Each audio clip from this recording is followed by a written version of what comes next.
Welcome again to Bushwick, Brooklyn. Today we're going to explore a little bit more of Bushwick to see the back streets where there's amazing street art. It's a place that's still not as well known as the Bushwick Collective, which is nearby. Today, let's walk around. It's a pure wandering, so no particular agenda aside from seeing some amazing street art and also trying some good coffee. I'm Ariel, this is Urbanist, and let me know where you're watching from. Let's walk around Bushwick, Brooklyn, which is right adjacent to Williamsburg.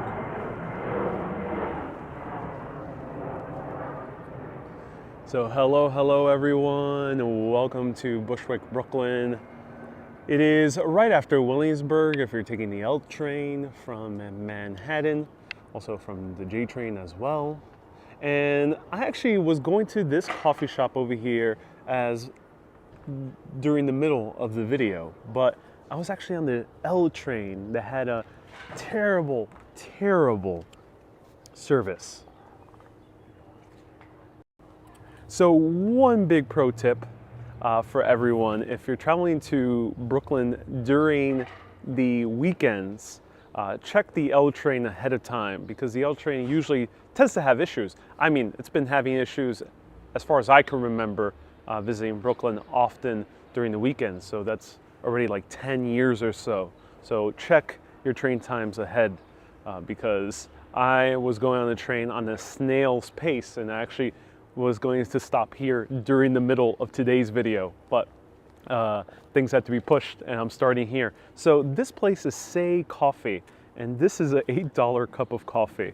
Now this is a drip coffee, which is not espresso, is much lighter, and they're known for having very light roasted beans. They have a roastery right inside. Unfortunately, it is like closed. No one can sit inside, so I can't really film inside, but I'll show you a few photos. And let's try this coffee out before we continue walking around.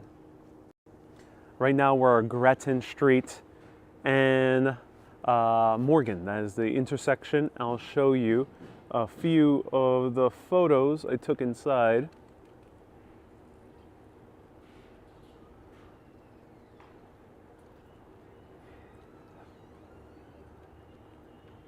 So that's how it looks like inside. Very beautiful place, actually. Like, nice, best kept secret here in New York City.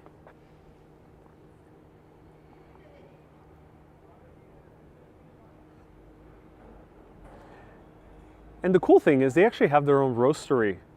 So they roast their own beans and they roast it very light. So the coffee is almost like a tea. And the interesting thing is they have a pour over machine. So that's how they did my pour over. No longer do they do hand pour overs. Now they do it via machine. But it's more fresh than having a drip coffee, which is usually boiling there for hours.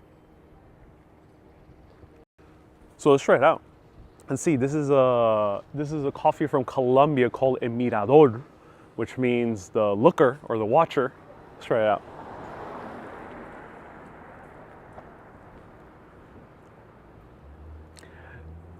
It does taste like a tea. So I haven't drunk a drip coffee or pour over coffee in quite a while. I got mostly hooked on espresso drinks, especially my Americanos. So this one's way lighter than I am used to with an Americano. It is very light, it almost tastes like a tea. But it being so light, you have all this kind of different notes that you can taste even more so than an espresso drink. So it's a little bit more fruitier. And when buying the coffee, they said it had some plum notes, and I can taste those plum notes, actually. Yeah, it has this kind of, like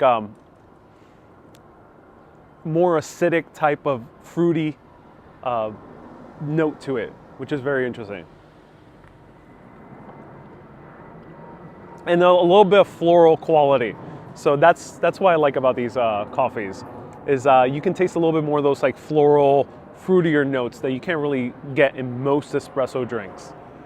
So this is an $8 cup of coffee.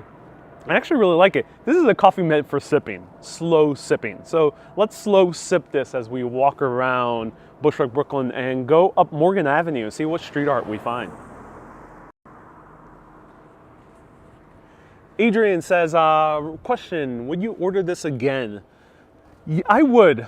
I have come here before. This is my second time coming here, specifically to this location. I've ordered a lot of pour-overs before. Though generally a pour-over is about $5 to $6. These guys are running a little bit more expensive. I've had, the most expensive pour-over I've ever had was $16. So yeah, I would, but these coffees are more meant for experience.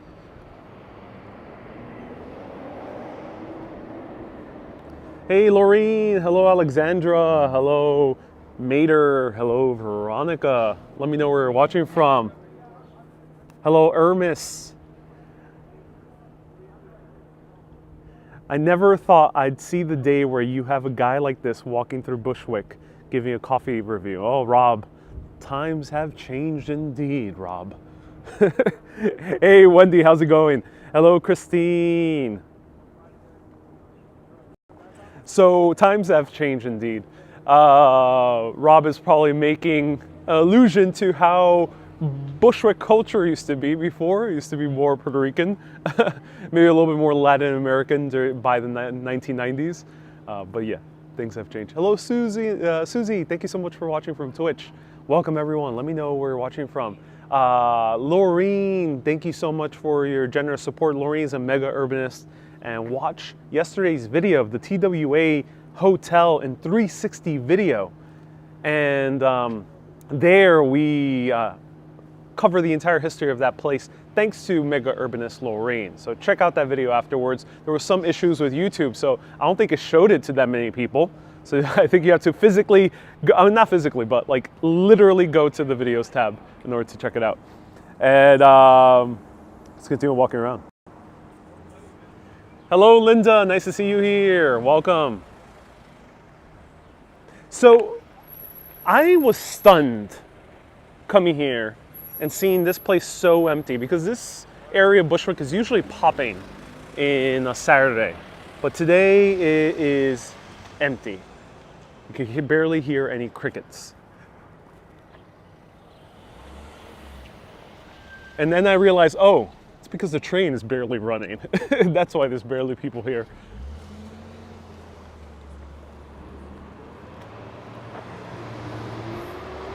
Hey, Trip Hacks, DC, nice to see you here. Welcome in. No rehearsal studios because of COVID. Oh, what are you referring to, Reggie? Lobster was so cheap. What are you referring to, TX? Still in Burlington, Vermont, and the sun came out just as the stream started. Oh, I'm so glad. I'm so glad that's the case. The TWA hotel video stunningly made, says Alexandra. Oh, thank you, Alexandra. I appreciate that. Hey, November, beautiful day for a walk. It is indeed.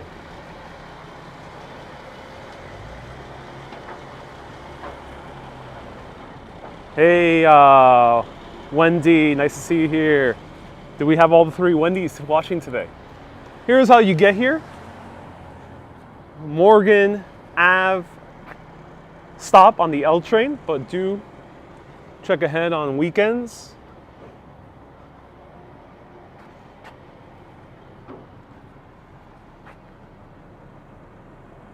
Hello, Jackie. Hello, Wendy. So this kind of blows my mind. This area has been empty for years.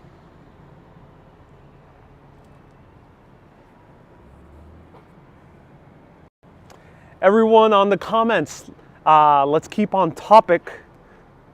Anything about New York City or about traveling in the city itself.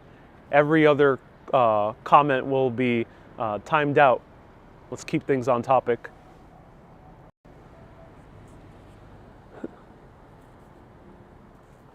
Really looking forward to the stream. Never been to this area.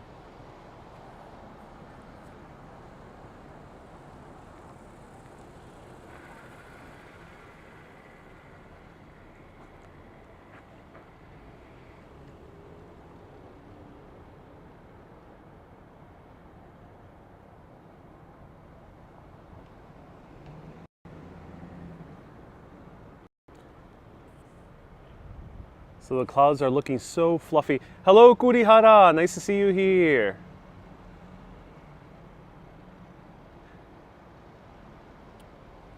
Looks a little industrial, says Adrian. Yes, it is, Adrian. It is a bit industrial. This is a lot of these areas have been converted from formal industry. There's some industrial here. You can see over here. There's a concrete pouring company.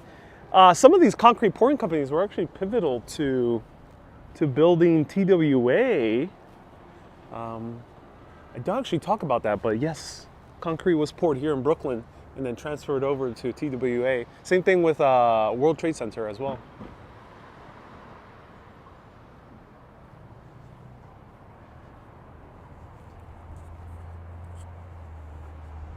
Alexandra says, thank you so much for the Huntington stop. My pleasure. I have to tell you, I've been nonstop listening to your album, says Aida. Oh, Aida, I'm so glad. Thank you. It looks scary, says Hola. Hola, it is not scary. It might look scary, but don't worry, it's not that scary. It is more grungy, definitely more grungy. Brooklyn is so huge. This is why I wanted to return to Bushwick today, despite me not looking at what was happening on the L train ahead of time. I wanted to visit Brooklyn again because, Bushwick specifically, because it is huge. I did not do it justice, even with that 6-hour walk last week. Now this walk won't be nowhere near as long, but I still wanted to show you more Bushwick nonetheless. Especially these areas that they're not so walked about because there's not that many restaurants yet here on Morgan Ave. Are some of the graffiti artists known in the area? Yeah, though I am not deeply familiar with graffiti. Check out a video I did a few months ago with a graffiti tour guide. The guy's amazing. He told me all about the people behind the graffiti and the street art. And he knows all the culture surrounding graffiti. But we're gonna see nonetheless more street art as we walk around. I'm already starting to see some in the distance.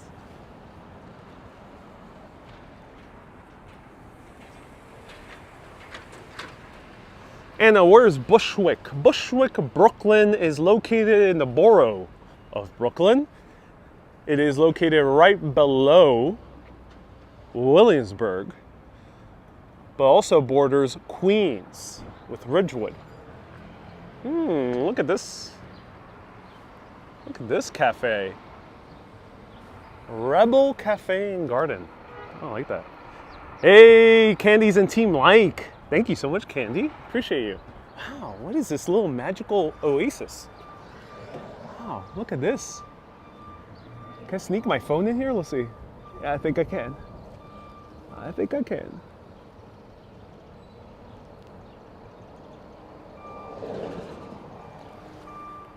Wow, so cool. Huh.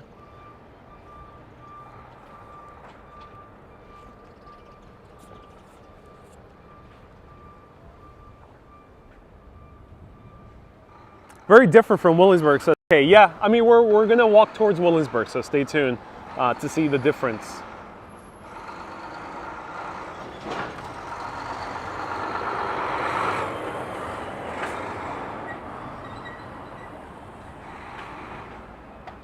Chestnut, Kurihara, we have a combination of graffiti and street art here. Not all is graffiti, not all is street art. So the main difference is graffiti is a tag.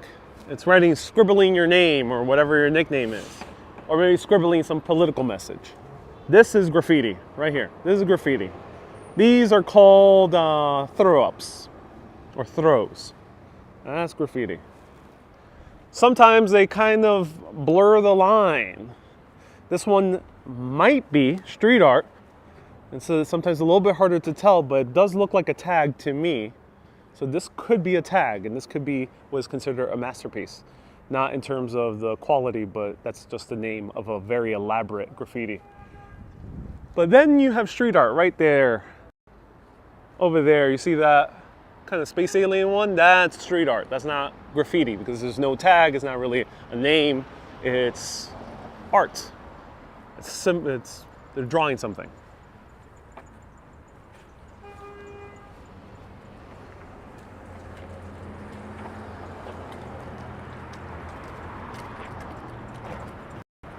Alexandra says, take your sweet time. Yes, indeed, we take our sweet time here on Urbanist, especially here today. All right, Morgan Ave. Let's see, I haven't really walked Morgan Ave in quite a while, so I'm excited to see what we'll find here. So, what is this, everyone? Let me know. What do you think this is? Street art or graffiti?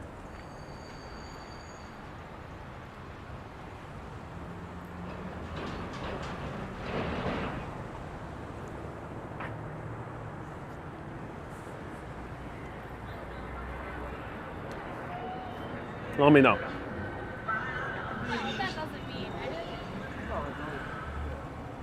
Wendy is right. This is a tag, hence a graffiti.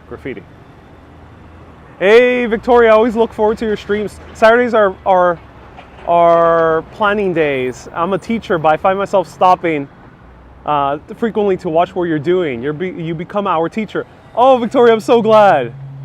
Oh, Agnes, thank you so much for 100 stars. Thank you so much, Kay, for letting us know about the stars.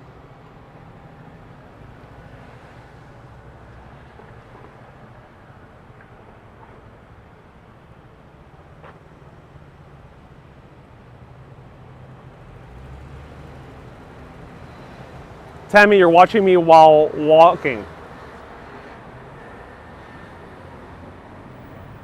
Adrian says, I'm not a fan of tags. Yep, they're a more complicated issue. A couple of days I watched a live stream celebrating the opening of Broadway with Lin-Manuel Miranda.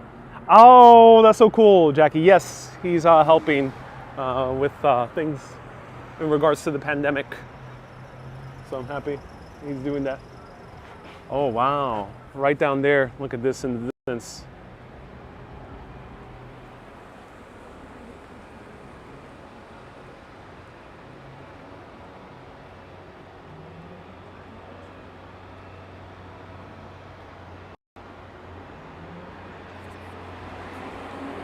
Diana says, I'm also a teacher. Oh, cool, Diana. I have a lot of teachers that watch me. But I also enjoy Maxi G with Ariel streams. Oh, I haven't seen Maxi G. Now that's art, says Murad, and that's graffiti. Again, street art, so we're not really making a distinction of what's art or not. When saying something street art versus graffiti, you can consider it all art.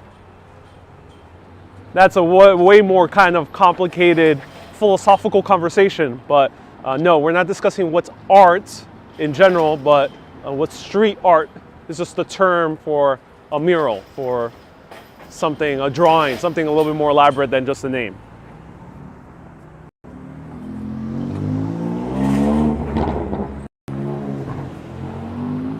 So here's the Long Island Railroad, and this guy's locking it up right here.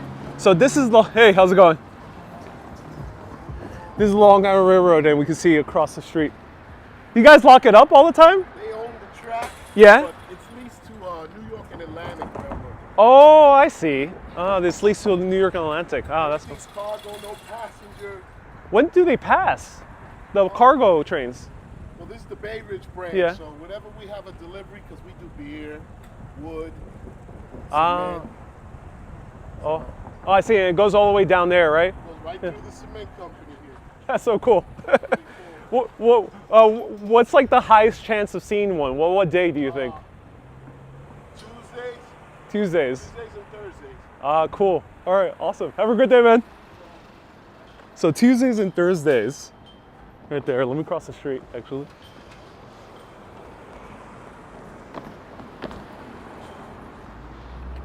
All right, so I'll tell you what he just said.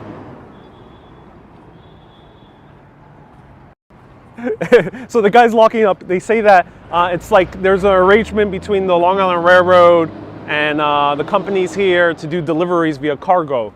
There's no passenger service, but this is the Bay Ridge line. I think the Bay Ridge line discontinued passenger service, I think around the 60s, like 1962 around there, if I remember correctly, because I did do a history video on it. Now it's just pure cargo for the many, many past decades. So it services down below a concrete company and a few beer companies. So he said Tuesdays and Thursdays is probably the highest chance you'll see a train station. But I'll show you a little bit here. I actually haven't been to the tracks here. So you guys ever wanted to go on the wrong side of the tracks? Let's check it out. I'll show you a little bit more.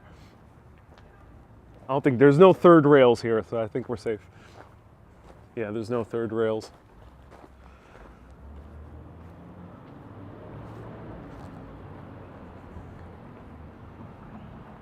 Are we on the wrong side of the tracks or are we on the right side of the tracks? Let me know. What do you think?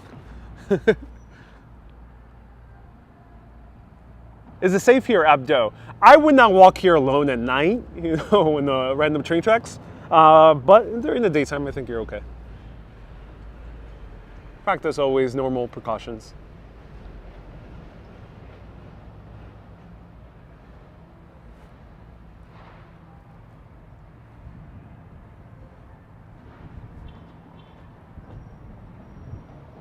So this is cool. Yeah, we can keep walking down. Let's see. We can keep walking. Yeah, we can keep walking down. But we'll leave that maybe when we go with a graffiti expert and learn a little bit more of the graffiti here.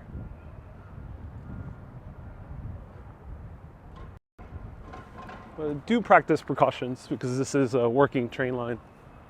Yep, I hear the train sounds in the distance. Yep. Oh, I hear the train sounds. Wonder if it's actually coming. All right, let's continue walking. Strange location for a walk, Ariel, says Valerie. Oh yeah, we're seeing some industrial grunge today.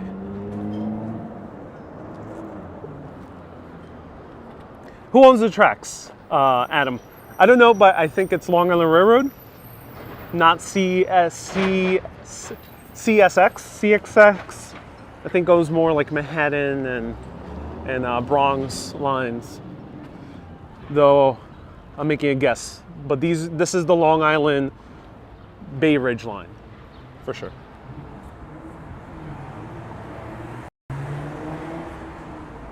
Goody how they used to put coins on the rails. Oh, cool.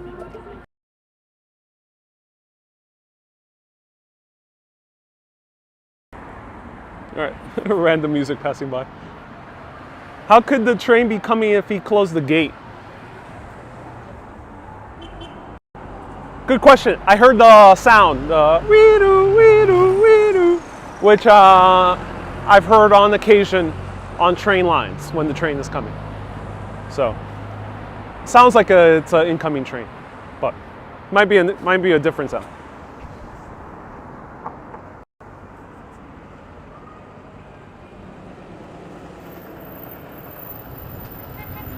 Valerie asks, why are you doing this walk today, Ariel?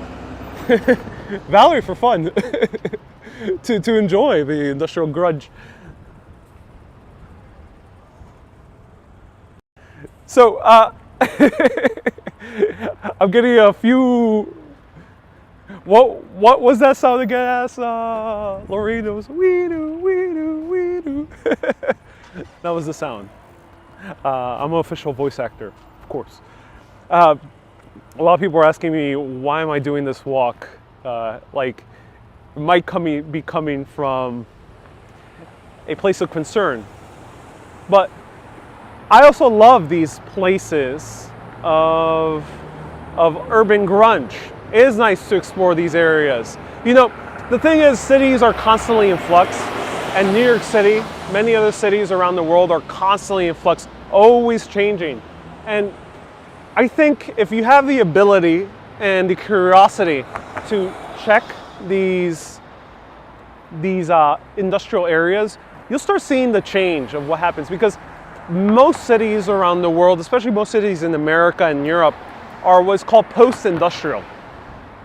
Post-industrial means that we no longer have industrial centers in these major cities like New York.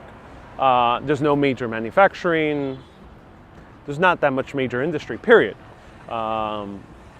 There is, of course, offices like Facebook or Google, etc., but not industry. So since we're post-industrial cities, a lot of these places are subject to be developed into residential and commercial very soon. And that's why these places are going to change. So enjoy them for what they are in the immediate future before they all become condos and high-rise apartments, which will be a good thing. More housing for everyone, but they will be changing.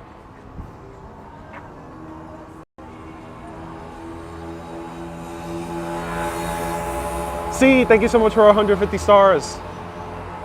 Is the post-industrial the same as the Rust Belt? The Rust Belt is also post-industrial. Yes, I think you would consider that post-industrial.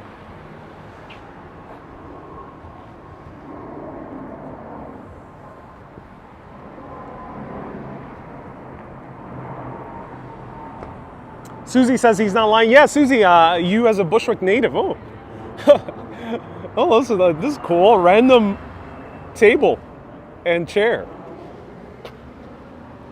It seems like this is made by a metalworking company, maybe. There we go. We can sip our coffee randomly here. Betty says I like grunge. So, Susie is a Bushwick native, and for a few other Bushwick natives might seem to change themselves of how everything looks way different nowadays. Here we got a SpongeBob.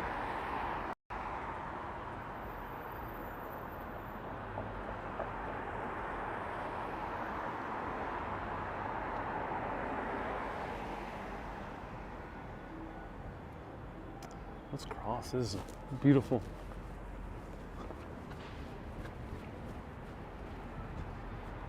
I see a small barbecue.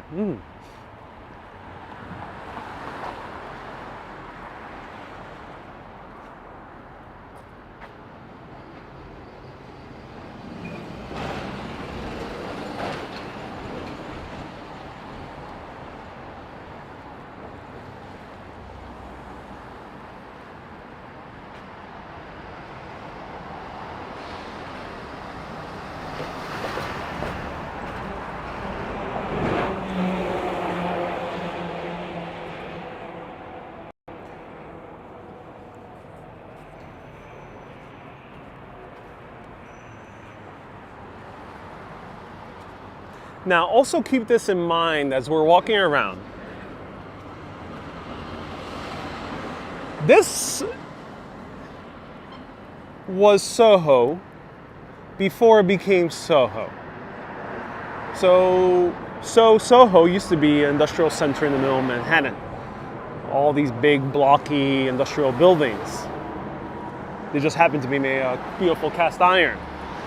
But then Soho in the 70s and especially in the 80s started becoming what's called gentrified. A lot of people started moving in, the prices started moving up, people started making condos out of these former industrial buildings. We have places all around the world now that have followed the same type of aesthetic of converting industrial buildings or just making new condo buildings, making them look industrial all around the world. So as we're walking through, this might look like grungy and industrial and kind of abandoned to you, but keep this in mind. This actually might be the aesthetic that new condos and new housing wants.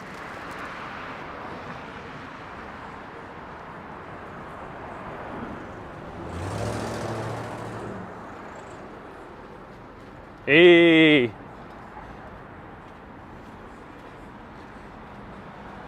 Daryl, awesome that Action Kid is walking around Brooklyn. That's amazing.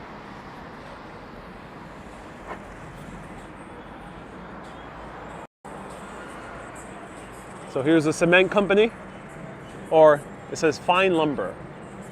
No, so it's cement and lumber. We still need cement companies nearby. We got people, random people beeping. Stag Street, wow, whoa. Yeah, I think we're gonna walk through Stag Street. I think this is the street.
So that was City of Desire from the Urbanist original soundtrack. Susie's favorite. This little dog looks slightly disturbing. It's a very disturbing little dog.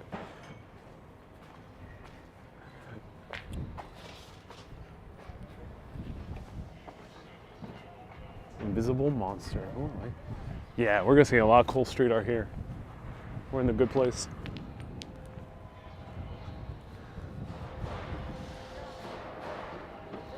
Some people might say this is the wrong side of the tracks. I think it's the right side of the tracks for street art.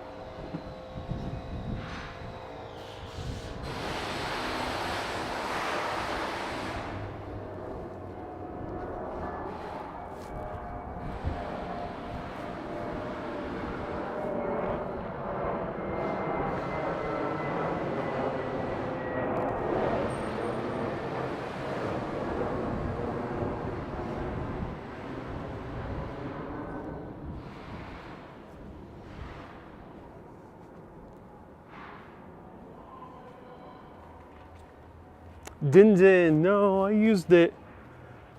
I played the music in order to avoid copyright from the hip hop song that was playing very loudly nearby.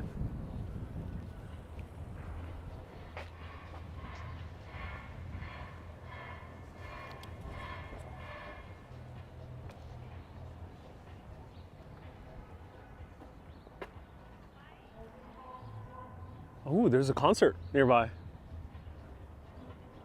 Yep, I hear a concert. So now we're kind of transitioning to what some people might be calling now East Williamsburg. Traditionally it used to be just Bushwick, but people are calling it East Williamsburg now.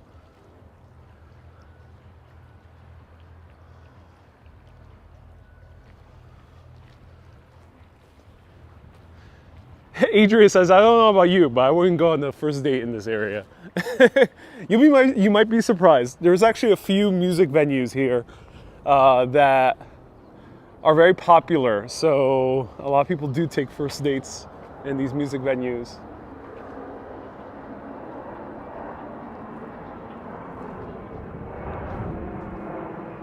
Now this is really cool. Now we're seeing all the street art here.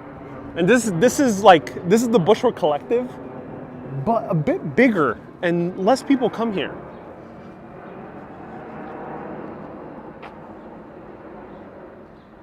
Susie says hipsters take their dates here. Indeed they do. Indeed they do.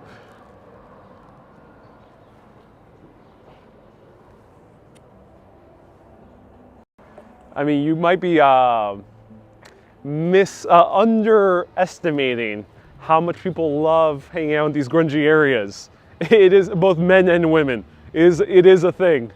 It is a thing. The lion does have a third eye, yeah.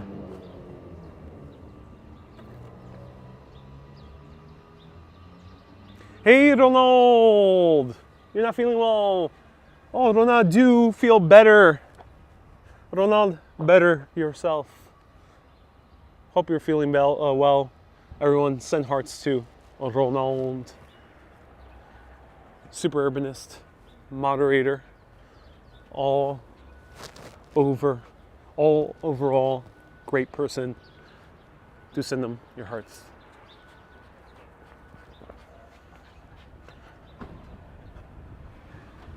Betty says, doesn't look trashy though. No, no, it doesn't. This is why I like this area. This area has been pretty much the same since I started coming here back in 2009. I saw many shows here at a venue called Shea Stadium, not to be confused with the former baseball stadium. It was always a super joy to be around here. Ooh, we got a flower shop. Gramercy Park Flower Shop. Huh, love that.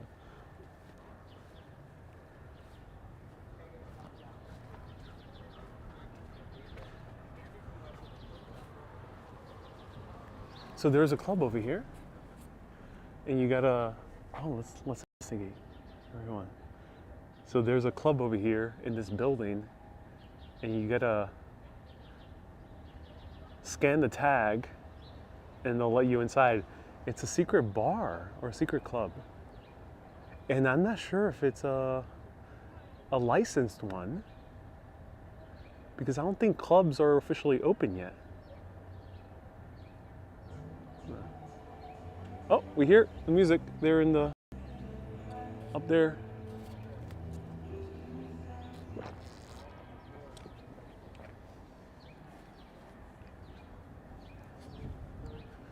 Ooh, so we got a creepy trailer with a lot of dogs inside. Pit bulls. Looks very friendly. Go in.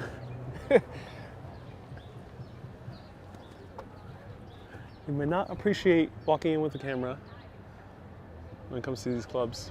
Oh, yep, definitely. This is a pop-in club, everyone.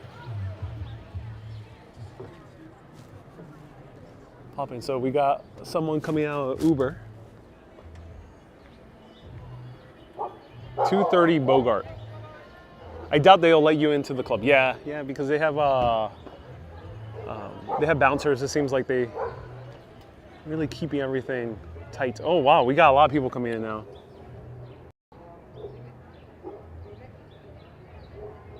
The line is getting longer. So everyone, modern Brooklynites that are known as transplants, most likely people who come from one of the pit bulls scaring the party goers. Is it allowed to go into clubs? No restrictions? Balaz? No, this is probably an unlicensed one. So this is probably unlicensed, meaning it is not, I don't think it's technically legal. But who knows? I'm speculating, of course. I don't know for sure. And someone's pointing at me. Let me show. There we go. So they're partying. There we go.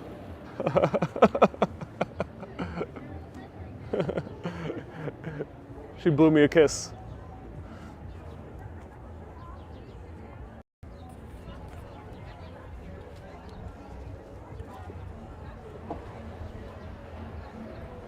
So, two women up there, party goers, blew me a kiss.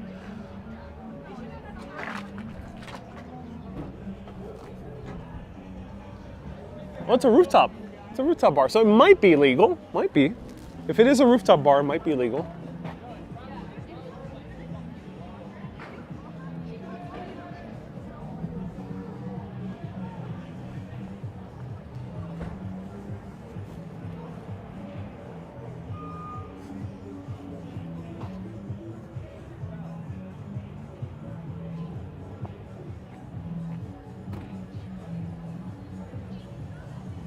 They want you in. Gary, New York is not that type of city, Gary.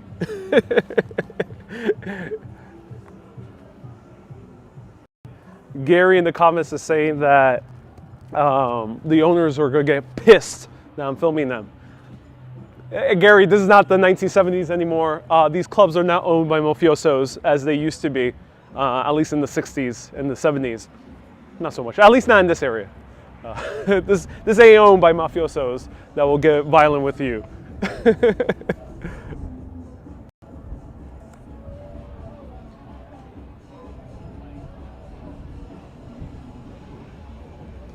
Really cool. I love it. I love it.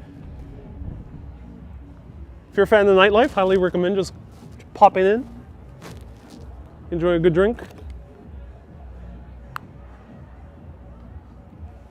Ludo says, let them play your music. Maybe. Might be the... They play some good music. I like it.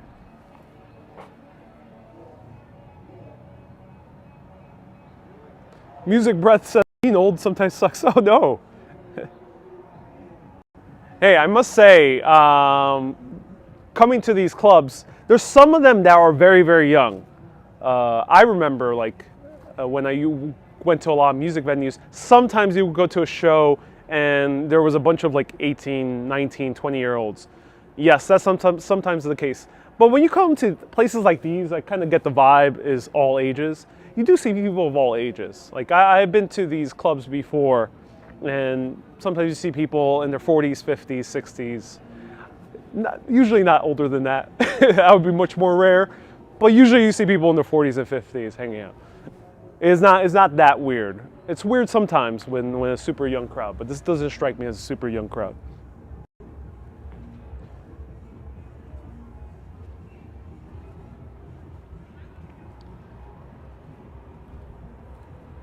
Hey, Warren. Warren, hello with love. Thank you so much for tuning in, Warren. I appreciate your super chat. Don't discuss politics, but I do appreciate your super chat. Thank you. Tammy says, I'd go, yeah, anyone's accepted there. Rosemary says, you're never too old. Indeed, indeed. We never are.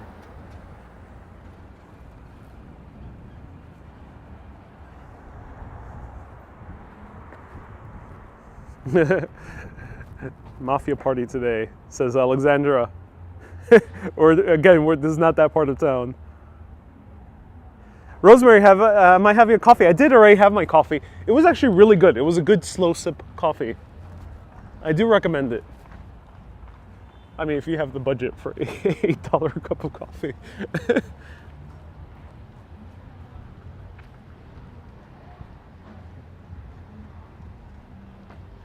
Ronald says, age is but a number. That is indeed true, Ronald. Indeed true. So some of the street art paint slipped onto the floor.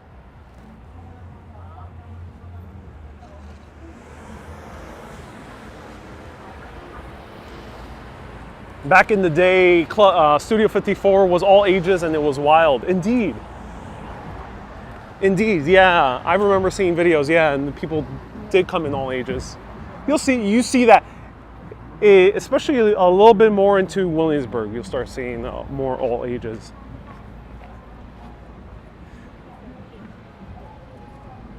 So Bushwick does skew more younger, definitely. But as you go further into Williamsburg, it gets a little bit more all ages. So you might go to these clubs or these concerts and see rooftop bars and see people who are older. Ooh, yeah, ice cream bar. Oh, look at that.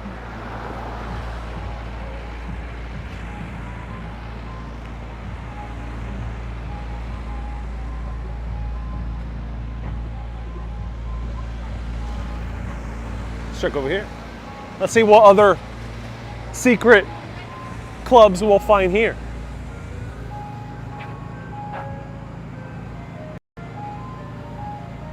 Babu says it isn't yuppified yet. Yes. So Williamsburg is a little bit more yuppified. You see people a little bit older.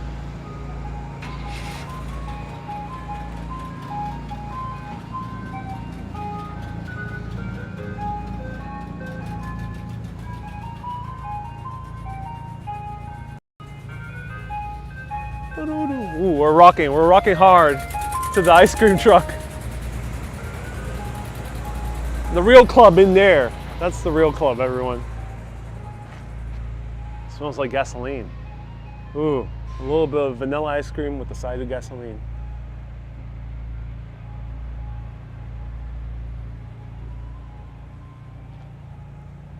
Okay, so Marcy, it's an event space apparently. Anyone can rent it out. the Bogart House, which is the place we passed by.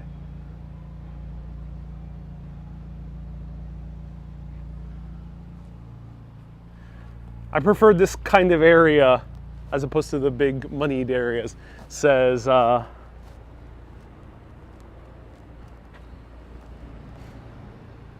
music breath. Yes, yeah. I mean, you do get different vibes. So like, that's the great thing about New York. You got every single vibe here.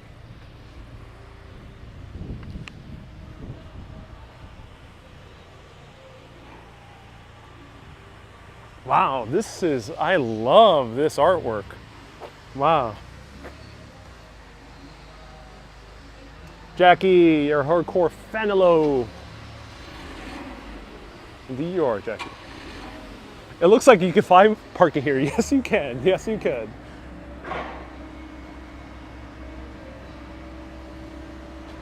Now, the question is whether you'll find your car afterwards is debatable.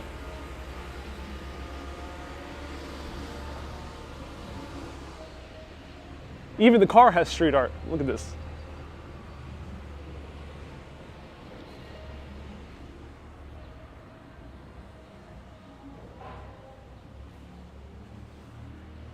Ronald says, remember that blue pills are not blue M&Ms. Indeed, they're not. So, Bob knows how to party. He's looking for the club as well. By the club, I think Bob is mostly interested in the bread. And I'm not talking about money.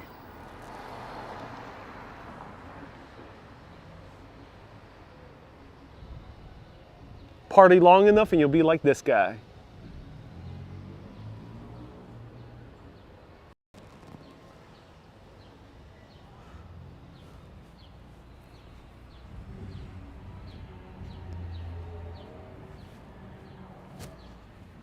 All right, who wants to go to an underground club? Eat a blue M&M, let us know.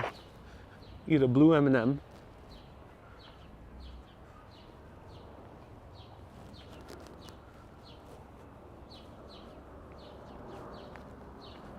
Inhale some oregano. And see the beautiful colors of this street art come alive with the sound of music. Let me know. Oh, look at this. So cool. Wow. Gary says, what's in these buildings? Lots of distribution centers. So I assume they carry or store dry goods and distribute them throughout the city.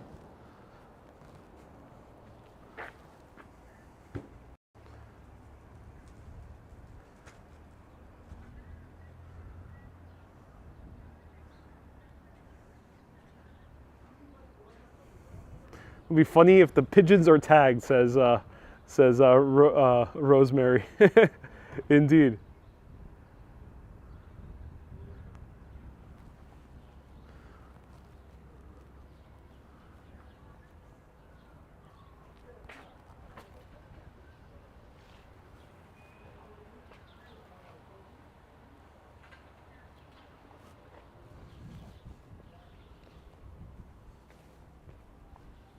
Some houses are here. People are indeed living in these areas, and this one is a little bit fancy.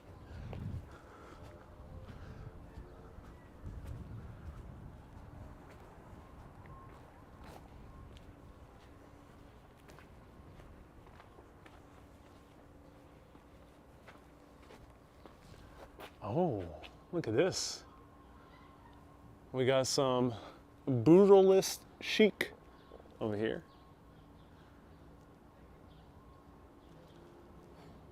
And this is a commercial space. Interesting. What do they intend on opening here?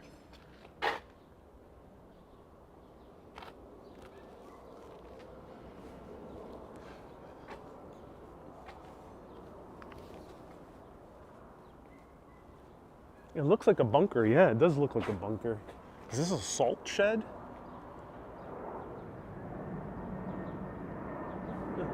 I know. Beats me.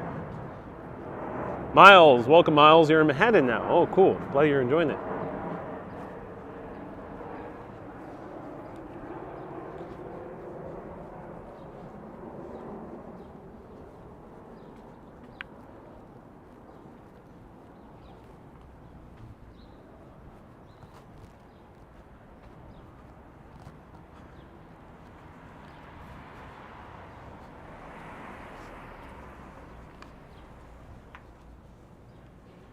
Would you live here? Let me know.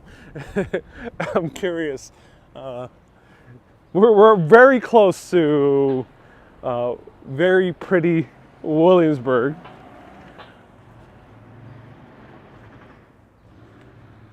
You'll see how close we are to Williamsburg. Oh, another trailer. Look at this. Rickwood. Here we got another trailer. This one looks a little bit less creepy than the other one. November says, depends. Din says it's cheap. It's not cheap. I actually came apartment hunting here a few years ago, and the prices were the same as they were compared to Williamsburg, to Prospect Heights, almost the same prices.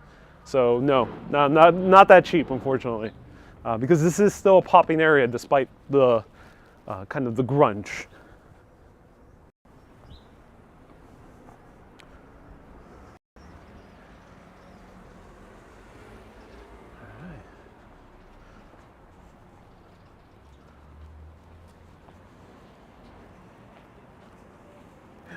Gary says, knock on the door of the camper van and run away. Gary's not that type of live video channel.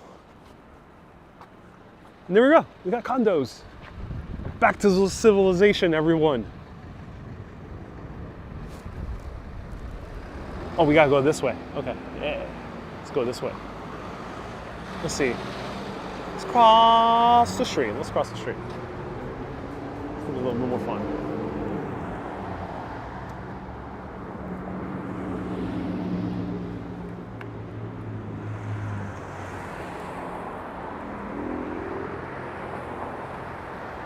Is it safe to be a tourist in New York City, says Wendy. Yes, we have yet another Wendy tuning in. Wow, we got now 4 Wendys. Yes, it is. It is a safe area to visit as a tourist in New York City. We're a little bit more off the beaten path today. During the daytime, you're fine here. Even at nighttime, you were generally fine. Just practice your normal precautions. Let me take some sip of water before I continue. All right, everyone, gotta take a sip of water before we continue on our exploration into Williamsburg now.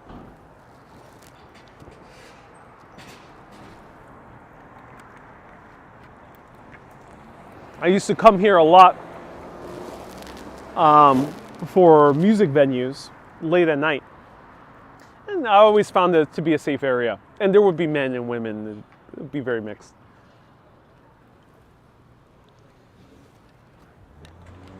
Am I drinking Pellegrino? No, today I'm drinking Pierre. That's the sparkling water drink of the day today. Ronald says the Wendy's are multiplying. We got a lot of Wendy's tuning in. We do. Was it a popular name for a few years? Let me know. All right, let's walk around. It's gonna be a little bit more populated area, so let's wear the mask in order to avoid smelling all the oregano in the air.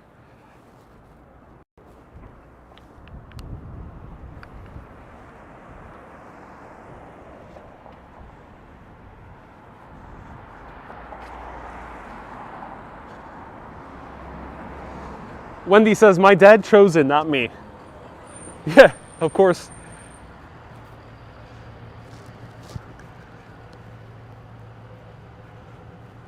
Stuart says, you can call me Wendy as well if it makes it easier. All right, Stuart.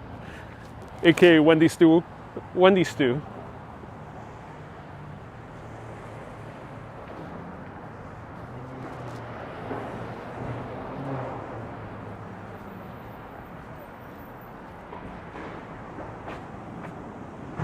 This is an interesting looking building.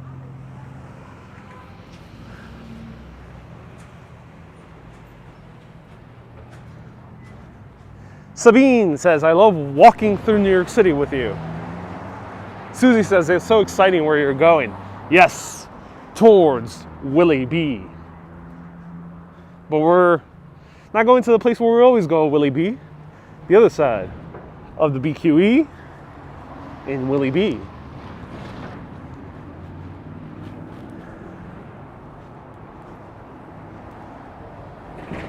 Ooh, condos.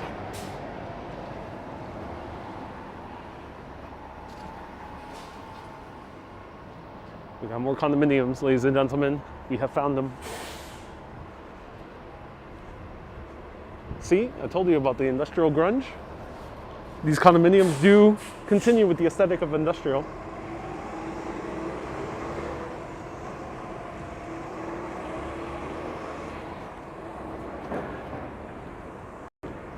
Now, while I do appreciate the industrial style, what do you think? Do you think they should keep building industrial style buildings, homes, I mean, or do you think homes should look like homes again? Not like single family homes, but like multi-family homes. Should they look like homes again? Let me know. Let me know.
More reggaeton playing. A mix of styles is interesting. Indeed it is. Indeed it is. I agree, Susie. Here in New York, we're going a little bit hardcore with the industrial style. So you don't see too much mix because there's a lot of incentive to maximize profits.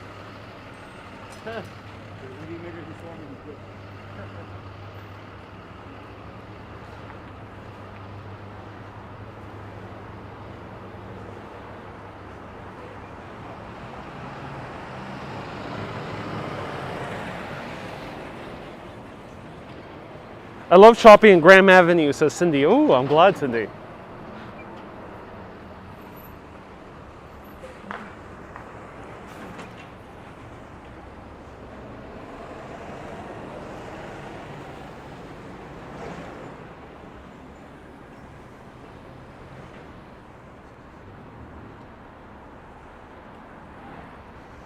So now we are on Grand Avenue. And this used to be the main area where a lot of Puerto Ricans used to live. I'm gonna zigzag a little bit more in this area. Thanks for these walks. I realize I don't miss New York City any longer. I like the suburbs of private homes. This is Erica. Oh no, Erica. Oh no, I haven't done my job correctly. If I made you like the suburbs.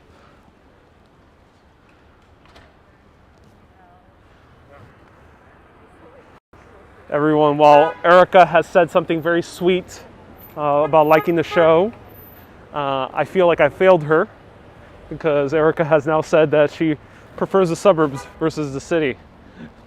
So what should I do? What should I do? This is supposed to give you the beauty of the city, everyone. Should I not walk in the wrong side of the tracks? Is that why? Hey, Aya Vlogs became a member. Oh, thank you so much for becoming a super urbanist, Aya Vlogs. MJ, nice to see you here.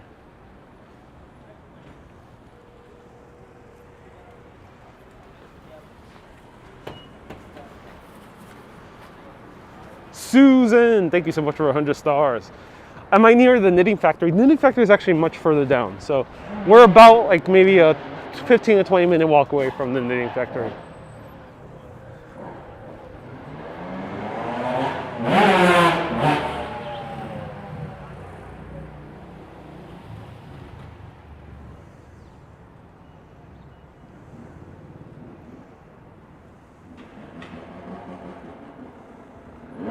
Steve says, Steve has a very good comment, very interesting comment. Just laugh and realize that the comfort and convenience of the suburbs is a myth. Touche, Steve. Touche. I do agree with you. That's for a longer discussion, but yes, I do agree with you.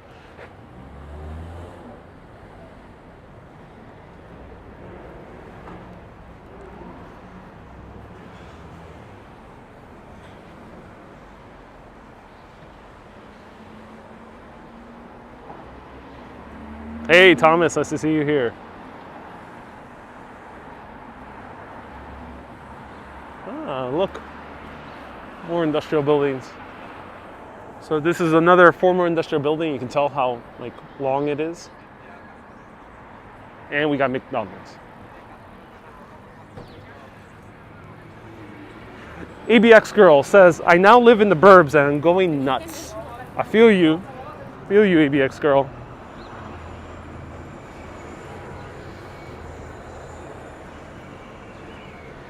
Tammy says, and love you, Ariel. I'll follow you anywhere. Oh, Jeannie, thank you so much for the 200 stars.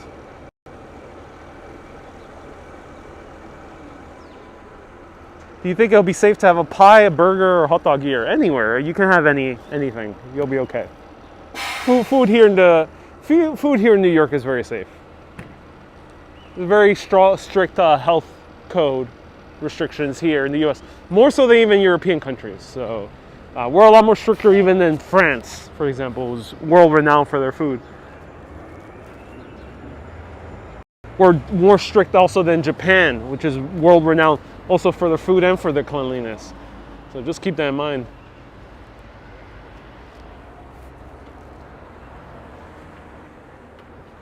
Hey, Blakely says, great day. I'm so glad.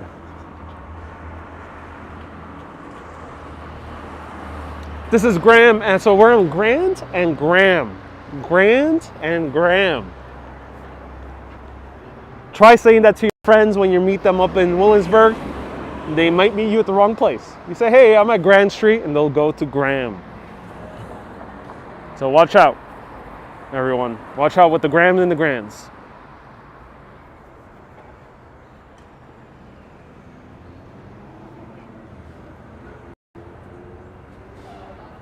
So this is Graham Avenue, is also Graham, not Grand. You gotta now pronounce those D's and those M's. Graham is Avenue of Puerto Rico. Yes. Hey, bored with username says, I'm sorry for the long absence. I'm back now. I have also now just bought my album. Hey, bored with username Steve. Let me know if I remember your name correctly. Thank you so much for buying the album. I appreciate it. Thank you so much for coming back. Welcome back. Everyone give Bored with Usernames, aka Steve, a warm welcome back to the Urbanist stream. Of Puerto Rico, yes, so this used to be the huge Puerto Rican area. There's still some Puerto Ricans left here. And we met Joey, Bushwick local, who's also an urbanist. He said hi to us last week at the other Bushwick cast. And he said that there are still a few Puerto Rican businesses here. So let's investigate. Let's see. Let's see if there are.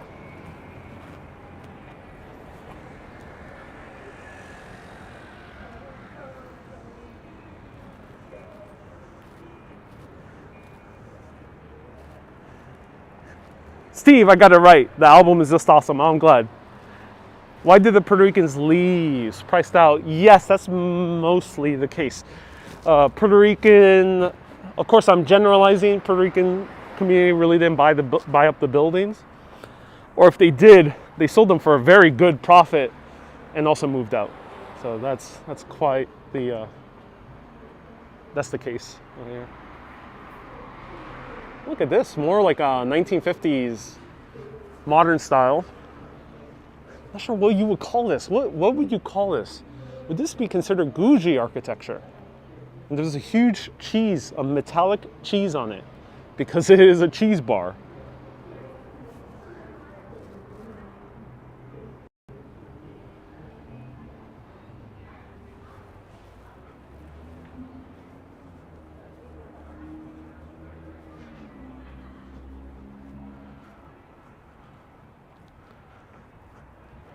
Heriberto dice, says that Dominicans still own businesses here. That's good to hear. The cheese looks like an art. Yeah, it does. It does. It's a cheese bar. Here's a place that closed down. This place was like a little bit popular in the neighborhood, called Action Burger. Because their burgers are filled with action. Unfortunately, no longer. Rest in peace, Action Burger. They had superheroes on the side. Oh.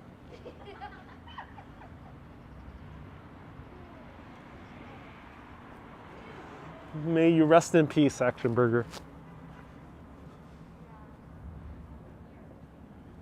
Bob Ronald says 400 plus people, and we got 179 likes. Let's go. Slam that like button as I would slam a Action Burger if it were open, but maybe we'll slam another burger en route in this video. So slam that action button and let me know if you are on team like.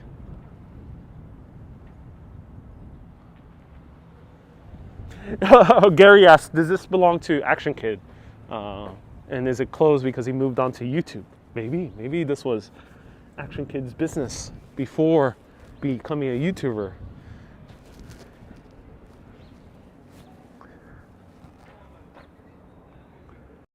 So Colette says it's Graham, Grand, and Grant. Is there a Grant Street? Let me know. I'm not sure if there's a Grant. Do let me know. Look at this.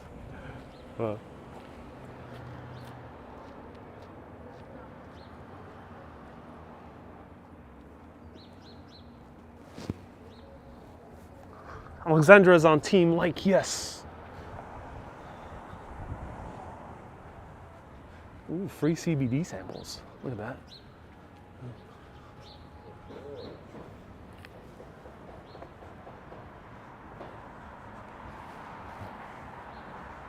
Ooh, homemade Colombian food. Artisanal arepas. Ooh, look at that. Nice.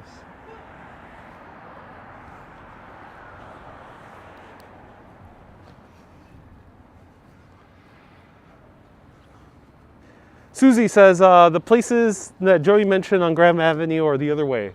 Ah, yes. Well, let's walk this way. Well, thank you for clarifying, Susie. Still want to explore this way. Seems intriguing.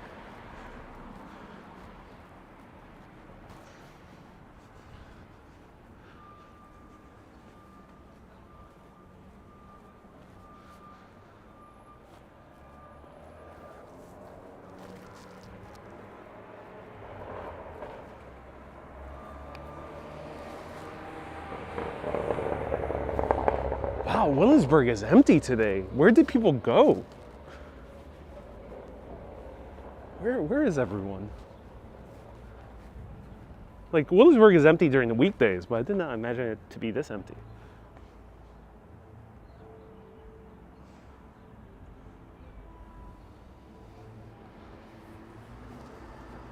Not that many people out today, says Jane. Yeah, I'm surprised. It is very quiet here today. Quieter than usual on the weekend.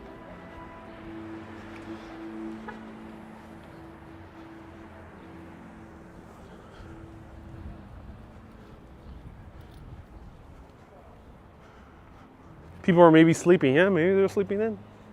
Maybe everyone is collectively hungover. Oh, I like this.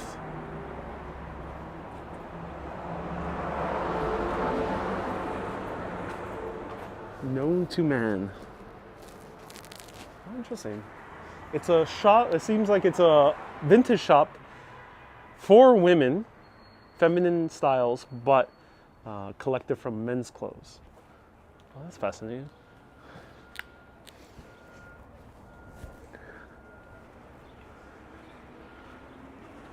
Everyone's at that private club, says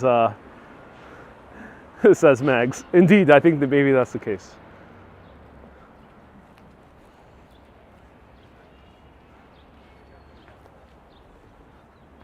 Everyone, where are you? Hello, hello, hello. Is anyone out there?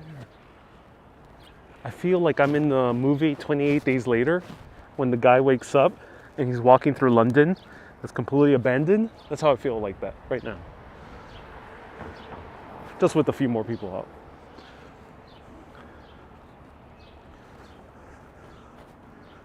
Restaurants are open. Yes, they are. They are, yes. Restaurants have been open for a while.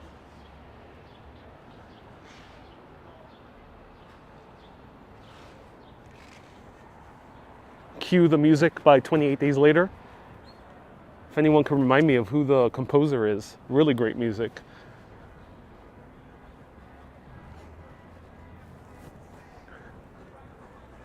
All right, got some popular music. Musical break every.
And we are back. That was Art Deco Empire from an Urbanist Coffee Break album. Recently came out on all platforms where you can listen to music.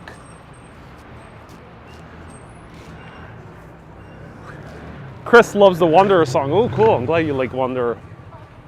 That one's a little... Ooh, no through traffic. Oh, we got open streets arrangement over here. Let's check this out.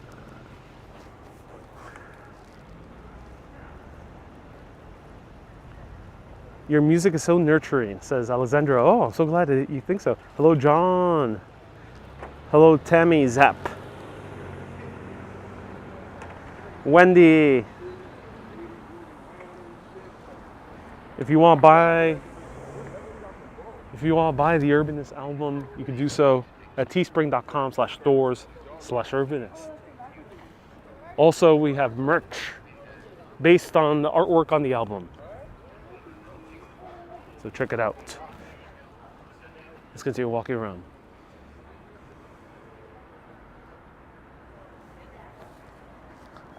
Arlene, indeed I am in Willie B. Yes, you see, we are in Willie B. We're on the other side of the BQE. So here we have one of the more popular coffee shops. This is Variety Coffee Roasters, started in Bushwick.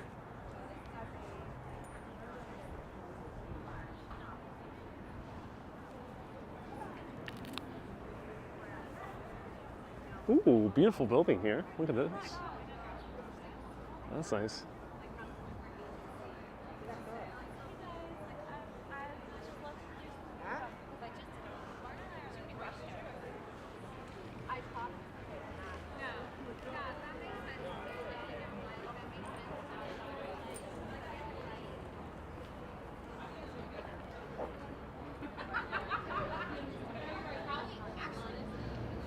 Heriberto says, if you keep on going, you'll be in Greenpoint. Indeed we are. If we keep on going, we'll reach the G spot. But I haven't found it yet, so we'll get a little bit more lost.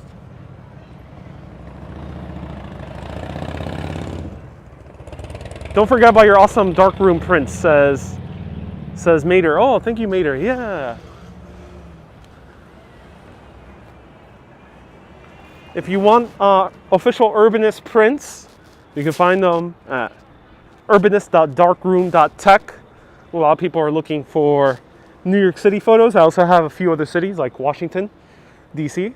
So if you want some prints for your own home in a variety of styles, you can do so by going to urbanist.darkroom.tech.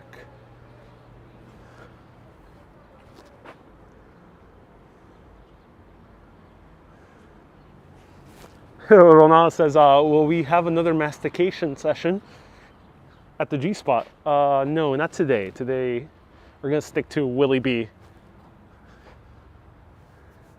Let's explore a little bit more Willie B. Let's see what will we find in Willie B.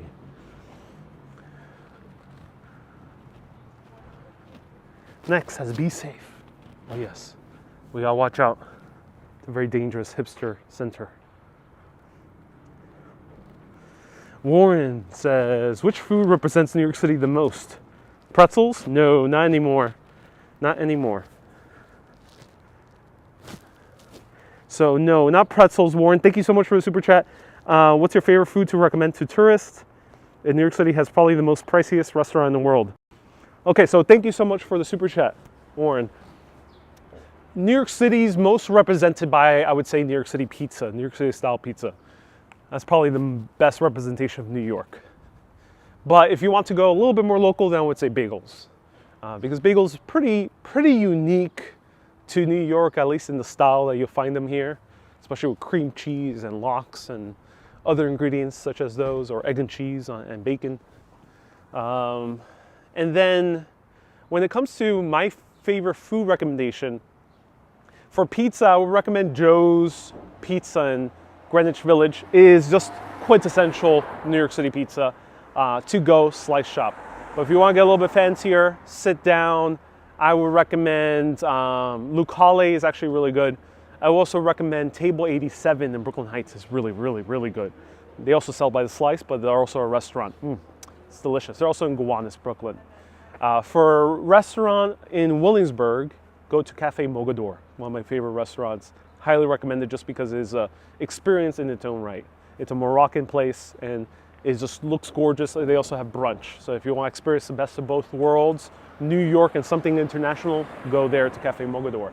But if you want to go to the best high-end restaurant, the best one I've tried thus far, high-end, is Gabrielle Caruth right in front of Bryant Park. Gabrielle Caruth. You can get, I think it was a 5-course meal or 6-course meal, and I spend with 3 cocktails, I spend about $200, $220 by myself. So it's actually not that expensive for being in the middle of Manhattan and for being a 2 Michelin star restaurant. So check out Gabrielle Caruth.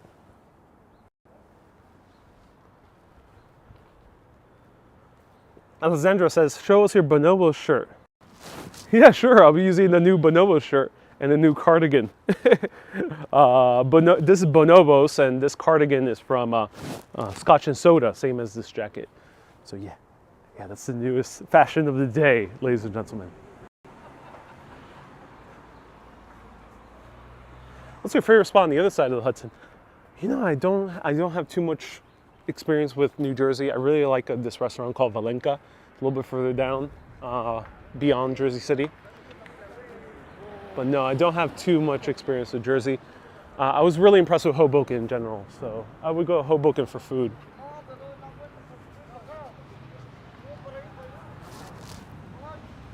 Bree says, always looking sharp. Thank you so much, Bree.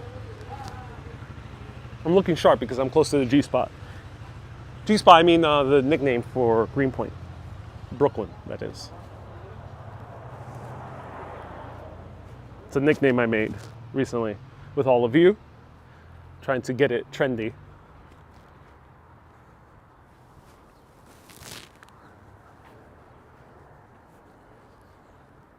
Sharpie, nice to see you here.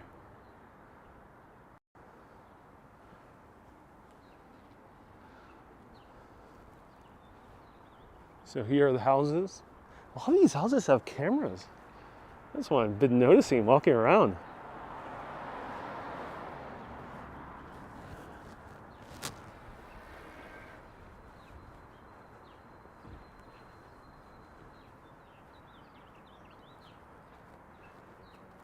Sharpie says, howdy, partner.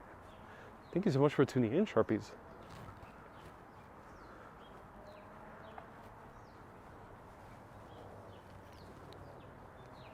Oh, this is Skillman Avenue.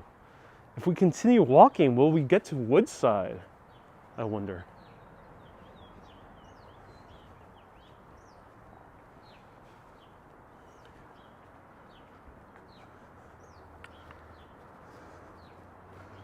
Hyde says he knows where the G-spot is. Yes, it's in Brooklyn. It's the next neighborhood down. Secrets out, everyone. It's in Brooklyn. How's Cliff? He's doing well. Stay tuned. We'll be seeing Cliff again soon.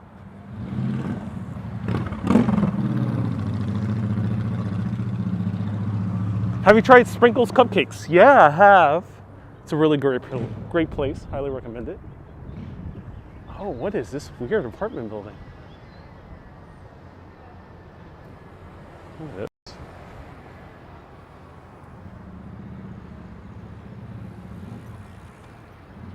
Let's go towards the beauty of the BQE, everyone. Let's see the majesty of the Brooklyn Queens Expressway. Yes, there's a chopper motorcycle in the distance. Ooh, look at this White House. Very white. Very nice.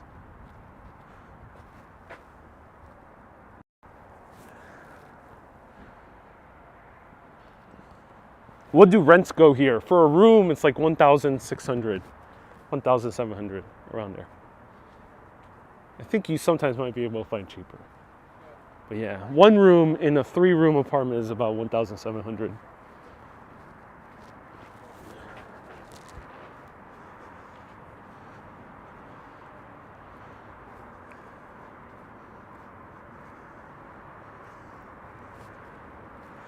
Babu says it's too white. Indeed it is.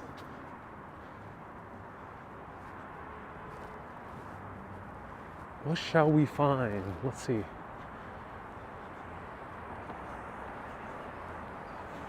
Have a barbecue on the BQE. Have a BBQ on the BQE. Indeed. That would be a nice name for a barbecue restaurant, everyone. The BBQ BQE or the BQE BBQ. I like this type of architecture. This is interesting, ladies and gentlemen. I like this. This is creative. Let me know what you think. I think it's very creative. I think it's very unique and interesting. Let me know what you think.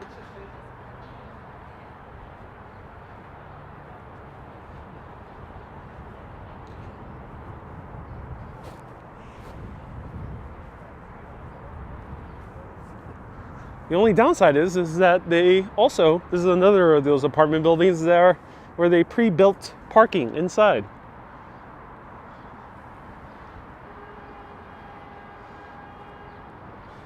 It's cracked, says Susan.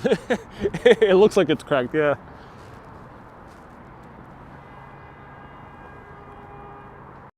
So, why might it be a bad thing to have parking down below? Well, the thing is, when more and more of these apartments start popping up and they start building parking, they incentivize more people to own cars in New York City. And the more cars we have, the more louder BQE expressways we have and highways and etc., more congestion. Because you can build as many roads as you want, but the more roads you build, the more highways you build, the more cars there will be. It's been tested for the past 100 years. Countless research on that, which you can find out on your own. And that's the downside of putting cars down here and parking. If you don't have a condominium with parking and more condominiums keep building without parking, there's more incentive for the city to build better public transportation. And yeah, it might be a little bit hard to build a new train station, for example, or train line, but you can still build trams. Like underneath the BQE, you can build a tram, for example. You can build new bus routes and really start incentivizing public transportation, which is way better for congestion, way better for noise levels, way better for the environment as well. So that's why I look at these apartments in very beautiful building and say, why you gotta ruin it with the parking?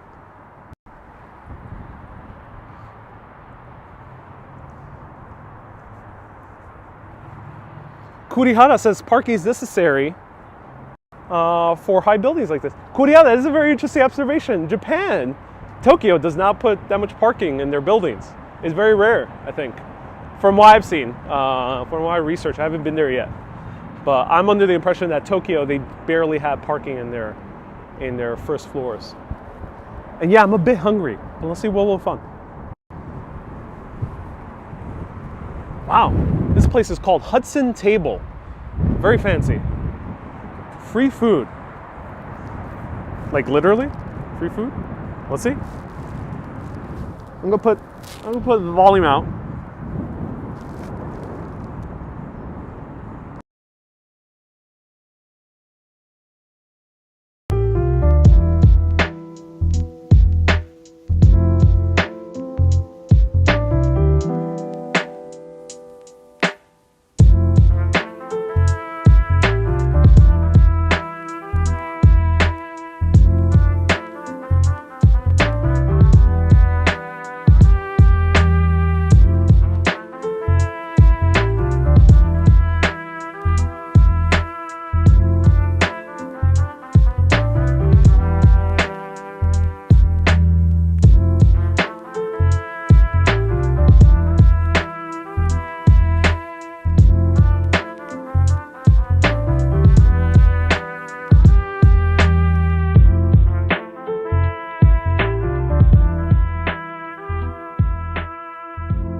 Can I try in here? Yeah, go ahead. Awesome. Can I put my camera down here? Awesome.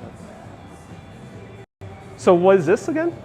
So okonomiyaki, it's like... Oh, yeah, the cabbage pancake. Yeah, the cabbage pancake. Oh. With, there's a little bit of dried fish and shrimp in there. Oh, that's amazing. And I like how you guys made it like very small also. Yeah. That's so cool. Try doing like little tastings of things. Okay.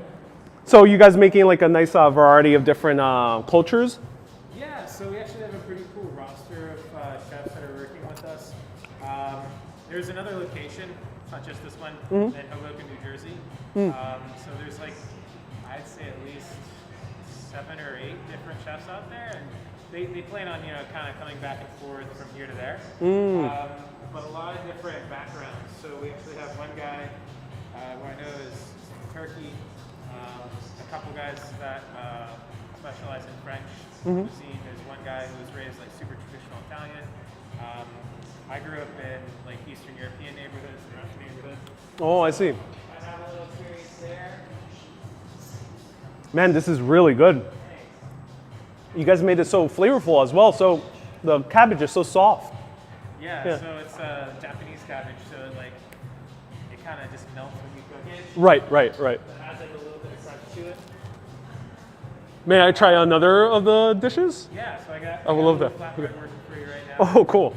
She's going to hook up the beignets. This is just my opportunity to chop your ear off, I guess. Yeah.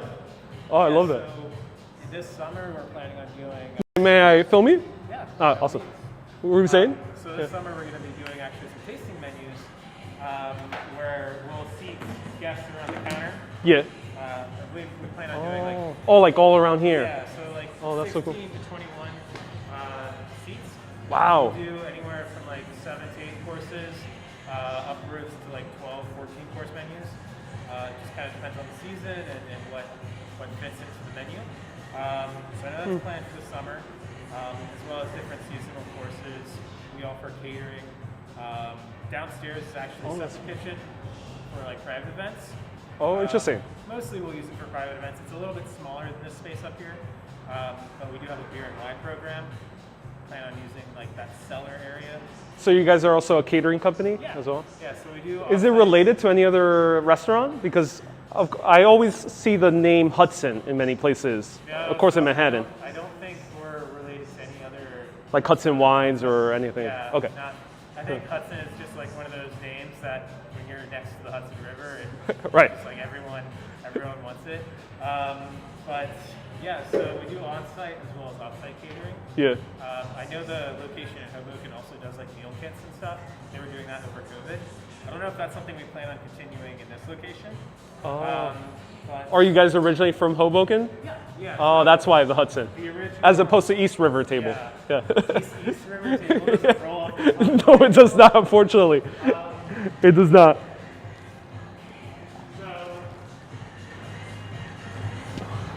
Oh, wow, that looks good.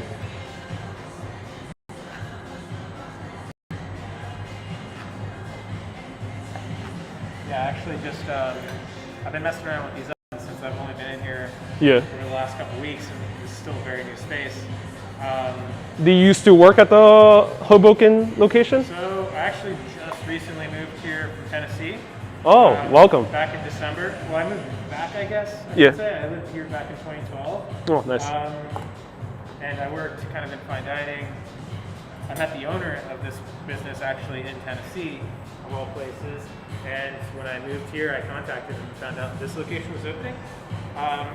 Now this was supposed to open back in November, Yeah. but due to everything that's happened over the last year, that's been very much delayed. You guys were brave for opening still amidst the Yeah. pandemic, yeah. Yeah, it's definitely been a learning process, but it's been fun. Oh, wow, this is good. So what type of pizza is this? So I've just been messing around with like naturally leavened doughs. Yeah. So it is. Oh, that's awesome. It's a lightly sourdough Yeah. with just some local mozzarella, tomatoes. That I actually preserved. Tomatoes are from Tennessee. Fascinating. I brought like a whole pantry up from Tennessee of things I preserved. Yeah. We do a lot of like fermentation and stuff. So Tennessee tomatoes and then just some fresh herbs. But we are going to be working. We can continue going on. We are going to be working with I think the local farmers market. I think it's in McCarren Park, like 2 or 3 blocks from here. Yeah, McCarren also, they're reopening the farmers market. Yeah, so we're going to be getting in on that farmers market. That's good I news. have a couple things that I'm working on to kind of promote there. Like I said, I do a lot of fermentation and like culturing. So I have some kimchis, some kombuchas that we're going to be kind of offering and selling there. I'm trying to work on, this is actually me testing out if we can do a pizza class here. Because I think when in Brooklyn, like it would be cool to teach people. I think people will like enjoy it, yeah. Their own pizzas.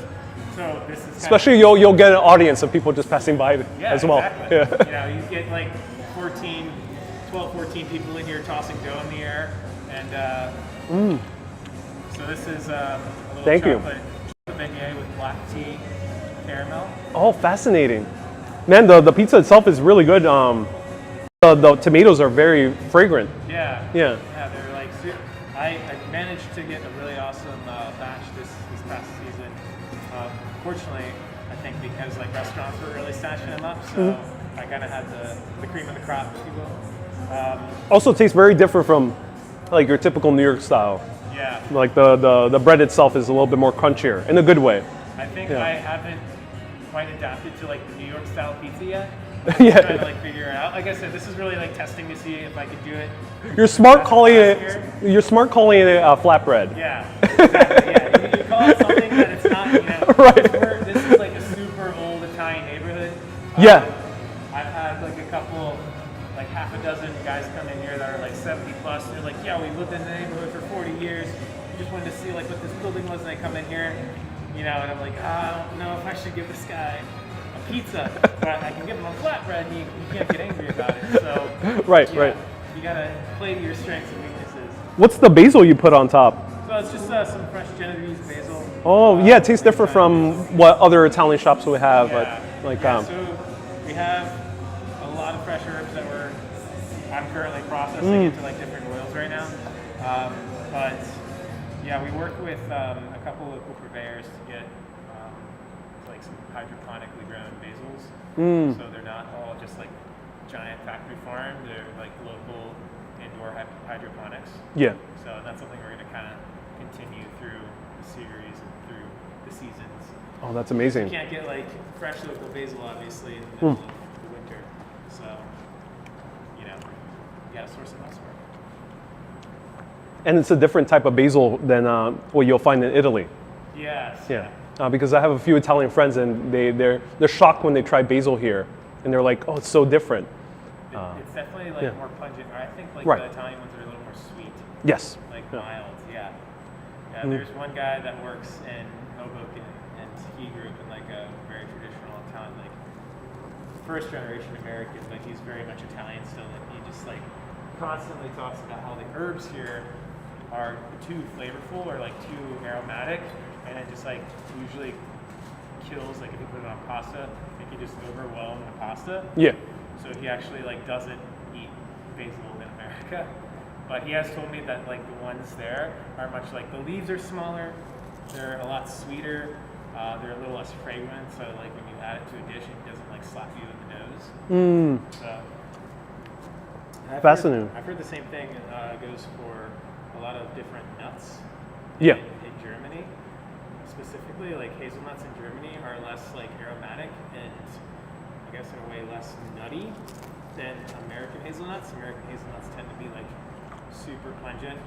Like when you think of Nutella, it just like slaps you with that hazelnut flavor. Whereas like in Germany specifically, they're like very mildly nutty. They're not like super toasty. Oh, fascinating. Yeah. And are you the chef's assistant? Yes. Oh, cool. The sous chef? Oh, that's awesome. Yeah, so normally like when we do classes, we do anywhere from like 12 to 16 people, and there'll be a staff of like one lead instructor, two assistants. So there's always like someone watching over your shoulder to make sure that like nothing bad's going on with your food, because the way we do classes, everyone comes in, we talk about the menu, we go over recipes, and then the staff or the students then like prepare, cook the recipes, and then we sit them down and they eat what they created. So it's very much like you learn how to cook and then you eat what you cook, and if you have like anything to say afterwards, like, you know, how do you think we did? Was your food seasoned well enough? Like you kind of like Oh, cool. you work with the student to kind of refine their palate. Hey, how's it going? That's amazing. I'm gonna try this. Can I offer you some free snacks? Hey. Awesome. You all from the neighborhood? Yeah, we're literally around the corner. Cool. Yeah. We actually moved into Hudson Table. Oh, wait, really? Yeah, it was a great Now experience. you don't have to go across 2 rivers I know. anymore. I know. We did that last time. Oh, Wow. cool, The yeah. beignet is amazing. Yeah, super soft and super fluffy. Wow. It's cute. It says, oh, that's Yeah, amazing. That pasta class Very cool. is pretty fun. I actually taught one the other night Wow. to a guy who had a broken wrist. Where can people find more about this place? What's the Instagram or the website for this place? It's a very small class, and there's only like 6 people. But like watching him, Hudson Table BK. Oh, wonderful. That's wonderful. Awesome. Thank you so much for inviting me over for the food. I'm going to continue eating this outside. Have a good day. Thank you so much, man. Amazing beignets. Have a good day. You can find me at Urbanist Exploring Cities. okay. Yeah. Yeah. Have a good day. Wow. That was really cool. So, hey, how's it going? Sure, go for it. Yeah. Are you famous or something? I got 40K followers on. I got you the kick right here. We both got you the kick.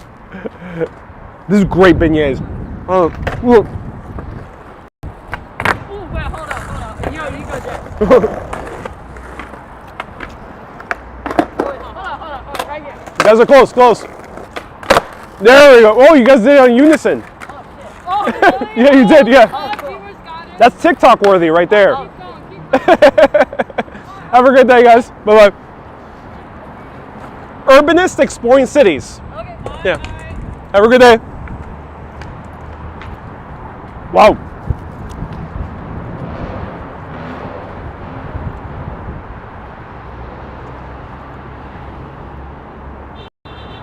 All right. Ooh. Okay, that was really good beignet. Absolutely blown away. I'm not sure if you were able to hear the guy. I might be a little bit too loud because I put my mic out. Bear with me. I am covered in beignet sugar right now. So it was awesome. Oh, I'm so glad.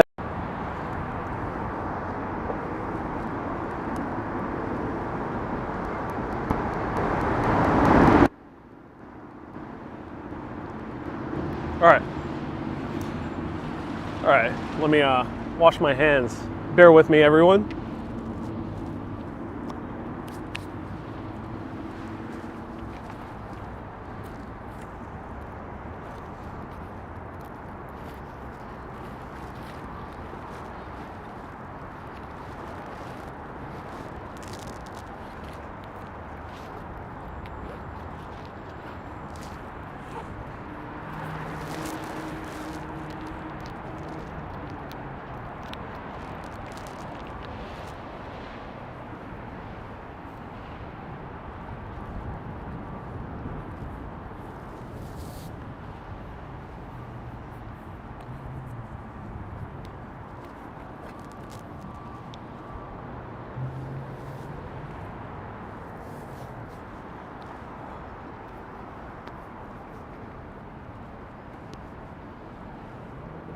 All right. Yes, all cleaned up.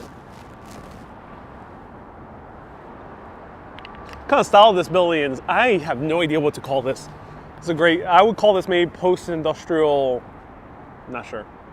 Post-industrial or neo-industrial, not sure. So, that food was amazing. The pizza definitely does not taste like a New York City style pizza. It definitely tastes more like a flatbread, but it was really, really good flatbread. Very interesting dough that he used, and also the omayaki, might be mispronouncing that. The omayaki. Sorry, the cabbage pancake. All the Japanese viewers do let me know how to pronounce it. It is very, very, very good. It is very kind of soft and juicy as well. So they really did good service to that Japanese dish. And then the beignet, super fluffy and really chocolatey, really, really good.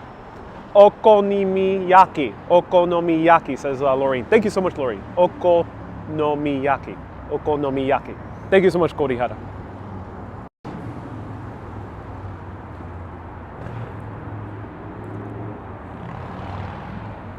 So that was really cool. Hudson Table BK is their website. And let's continue walking through. That was a good meal. So that's the beauty of wandering. We bumped into free food. Literally, I did not pay anything for that. There was no exchange, no transaction. It was completely free, no strings attached. The guy just wanted to talk. And it was absolutely amazing. Highly recommend it. So it was free. I paid $0, ladies and gentlemen, $0. I had it mute in the beginning because they did have popular music on, but the guy was so interesting what he was talking about, so I decided to unmute it. And by pure coincidence, they actually turned off the music, which was nice. So yeah, in the beginning, he was just telling me about Hudson Table and that they run classes, but it was the pandemic and they couldn't run classes at the moment. And that's why they were offering free food. That's what he said in the beginning. So that is called Hudson Table, as in the river. Hudson Table. The original location is in Hoboken, New Jersey. And this is their second location, not in the Hudson, on the East River.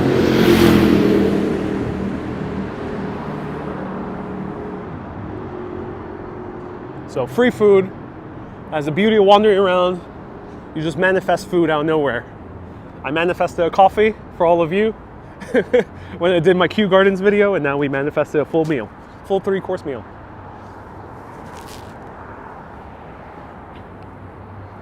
Wendy says I could do with some free food right now. Yeah.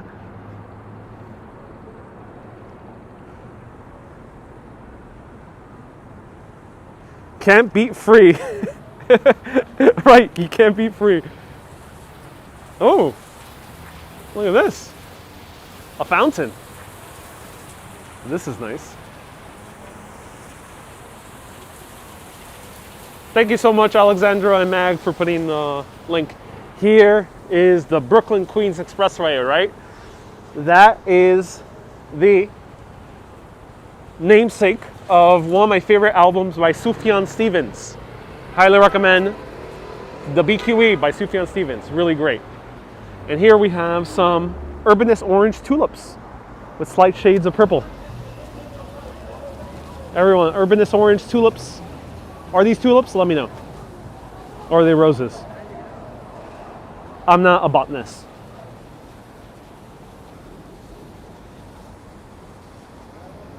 So angry botanist commenters, do not troll me afterwards.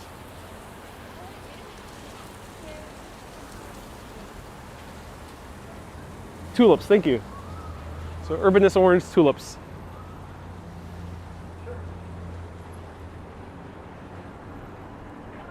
Tom, thank you so much for tuning in. I appreciate you.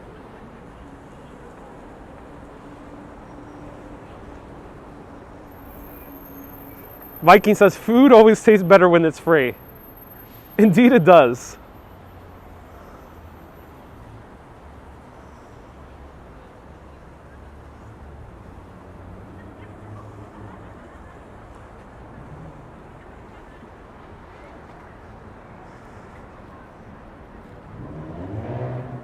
Now you need a coffee, says Yoli. With the beignet, yeah, beignets and coffee, they go very well together. Okay, this place is popping. Let's see.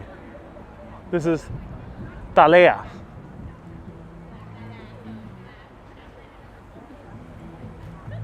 Oh. Oh, I have a cool place to show all of you. So let me show this place. This way.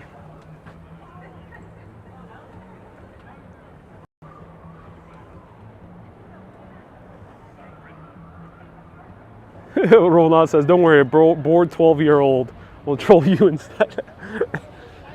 I prefer angry botanists.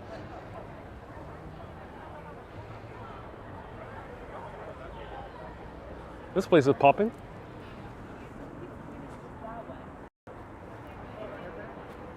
But I actually have a really interesting place to show you. And this is the New York Distilling Company. Used to be known as Dorothy Parker Gin. This is a gin distillery in the middle of New York City. They actually have really great gin cocktails. Absolutely love these guys. I used to come here all the time. Haven't been here in a few years, but I'm glad that they're still open. The name of the bar is called the Shanty. And I think they open up at 2 p.m. Wait a minute, isn't it already 2 p.m.? Yeah. No, they open up at 4 because it's Saturday. So gin and tonic, really great. They make their own gin inside there. I'll zoom in. So they have a gin distillery inside.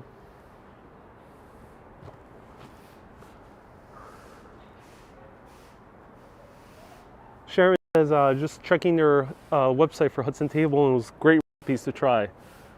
Thanks for stopping. We'd love to hang out there. It's 3:40, Kay says, so we're only 20 minutes away from opening. Only 20 minutes away. It's not too long.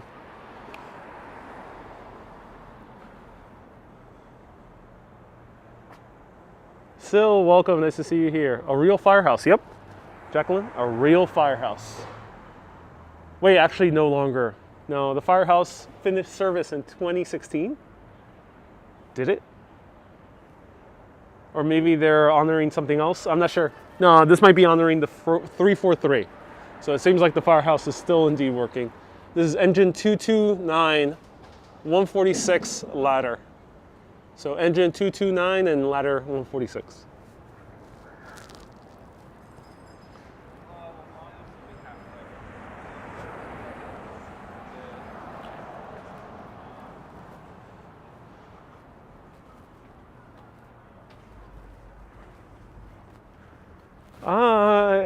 I don't think it's closed. I'm not sure. Don't know 100% sure, but it doesn't look closed. Would you live in this condo? Let me know. Look how beautiful this condo is.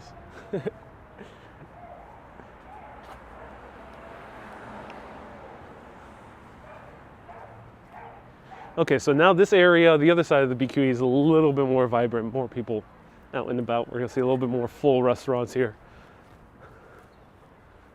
Oh, this one is interesting. Look at this condominium. I like this one. So this one, looks like a hospital. It looks like the storage area of a big mega hospital. But this one, I like how they incorporated the old facade of the tenement, well, it used to be a tenement building, and they made a new condo out of it. They didn't make it so pretty on the top, but it is nice that they incorporated these two tenement facades and made an entirely new condo out of it. That is very creative. Hey, Adam, thank you so much for tuning in.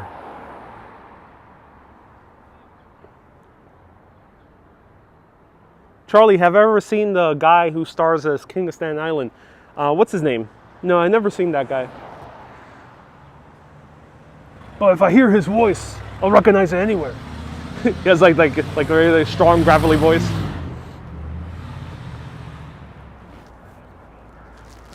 Susie, what floor would I live on? If I were to live in any of these condominiums, I would live on the top floor. If it's accessible via elevator.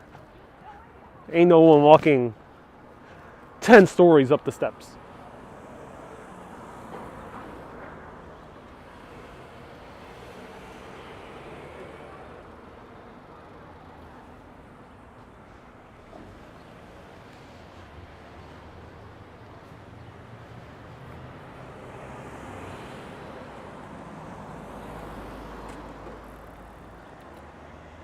Beautiful.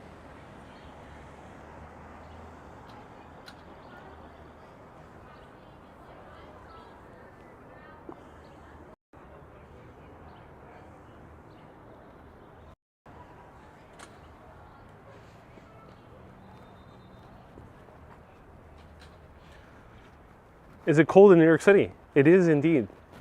RMC, thank you so much for reminding us. His name is Pete Davidson. No, I've never seen him on the streets. He's a Staten Islander.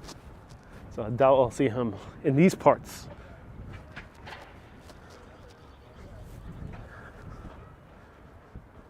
Hey, Melissa, thank you so much for tuning in. So here we have, I'm gonna quiz all of you. What park is this? Hint, we visited it last week. It is the iconic park of Williamsburg. What park is this? They even have a skate park over here.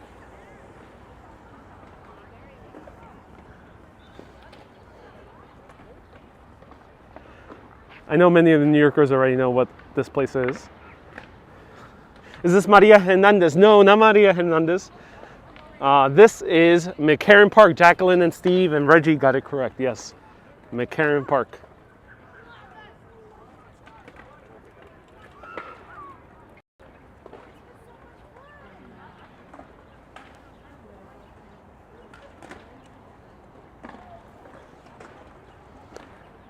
Patrick says, Valez-vous français? Non, valez-vous français. Anglais. Je suis américain. Domingo says, am I going to do a video about 432 Park Avenue? Domingo, I might. Yes. I already have a title for it called The New York City Skyscraper That Everyone Hates. Or the New York City skyscraper that scammed billionaires. Let me know, what title do you prefer? The New York City skyscraper that everyone hates, or the New York City skyscraper that scammed billionaires? Which do you think would be a better title for that video?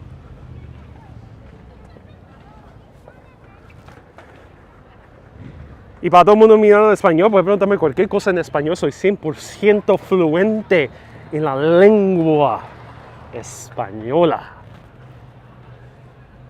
Puedo darte respuestas de cualquier pregunta que tiene en un acento que suena como estoy en una telenovela. So if you're watching Spanish, you can ask me any questions. Hans says the second was more clickbait. Hans, well, that's the point. And it's not inauthentic. It's actually a true story. So let me show you what used to be McCarren Pool, but is now closed.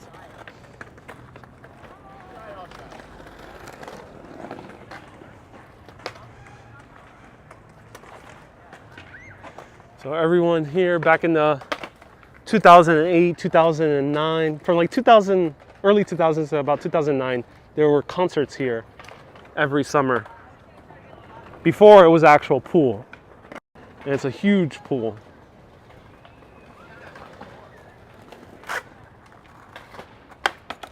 Ready?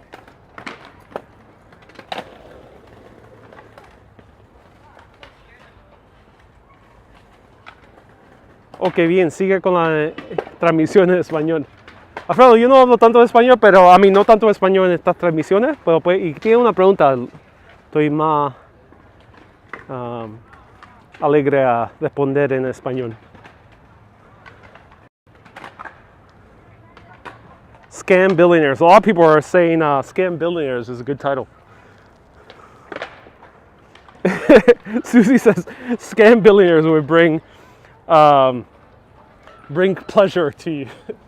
That's good to hear.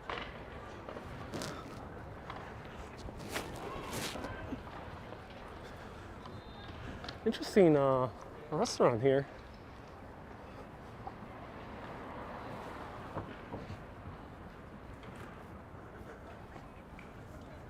I've never been in this deep into McCarren Park.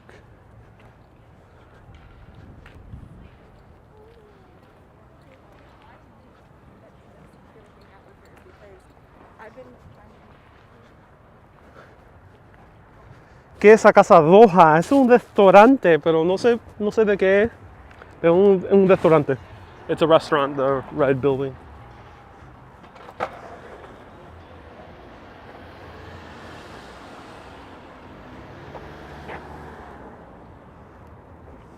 Susie says, no offense to billionaires watching. Yeah, no offense.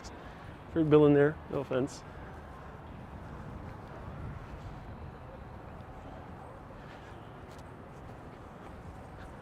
Alexandra, let's, no caps, please.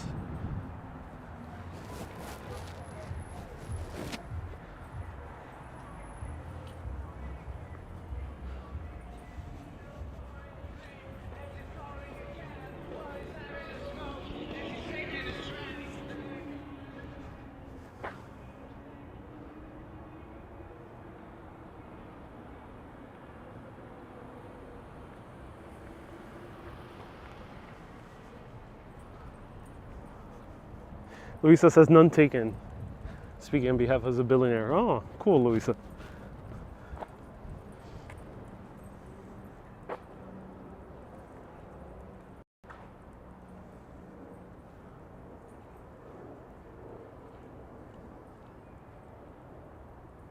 I like how Ariel voices changes when he switches languages. Oh, sí, González. Cuando hablo español se tiene que hablar con una voz bien baja. Como estoy en una telenovela y todo lo que digo tiene que ser bien dramático. Yes, my voice does change when I speak Spanish.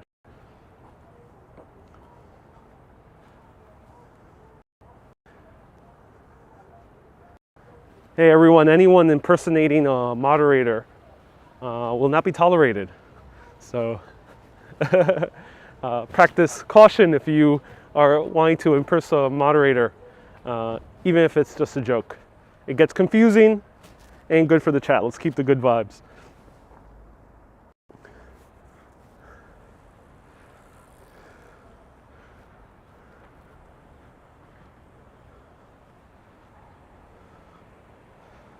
Han says, I sound like Zorro or Puss in Boots. Oh yeah, Puss in Boots. Puss in Boots and Zorro are actually played by the same person, Antonio Banderas. I am Puss in Boots.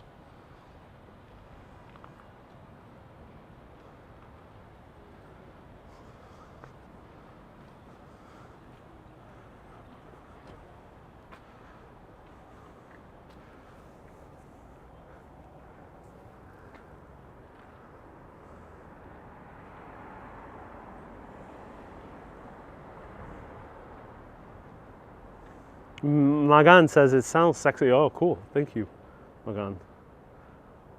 Wendy says nice art. Oh, yes, indeed. Can everyone let me know what time it is? What time is it? One more time, everyone. What time is it?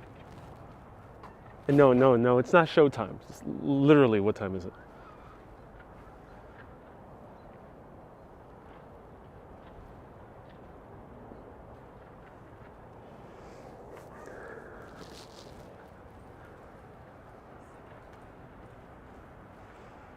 $3:51. All right, cool.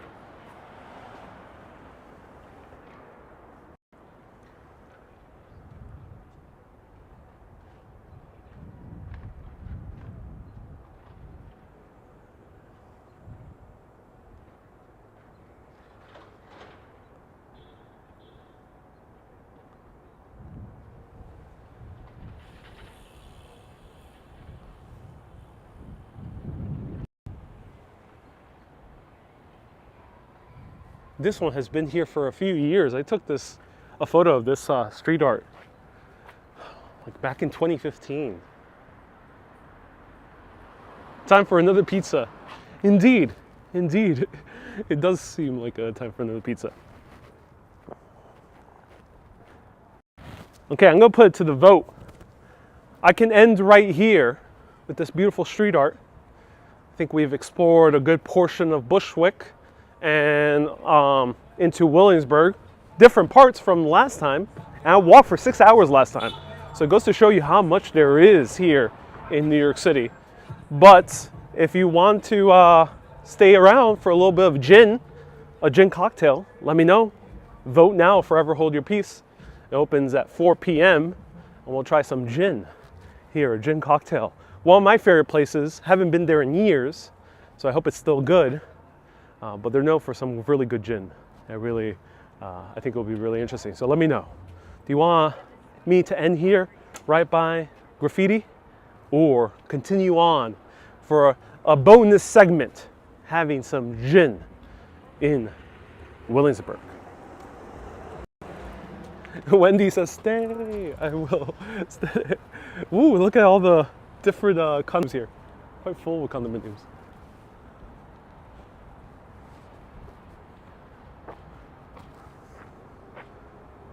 Wendy says, do not end ever.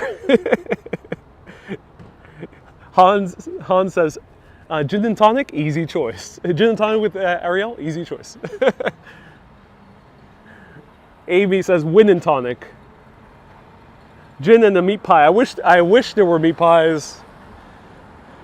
I wish this was London, but no, not quite. This is more of a New York cocktail spot, so no meat pies. Lapin says, can't choose. Oh, I got 20% battery left. So we gotta have some gin quick. I like this. This is a good Instagram spot right over here. Le Bordeaux, says Patrick. Patrick, no wine today because this is we're in America. So we here in America we drink hard liquor because this is America. We also drink wine, but not today.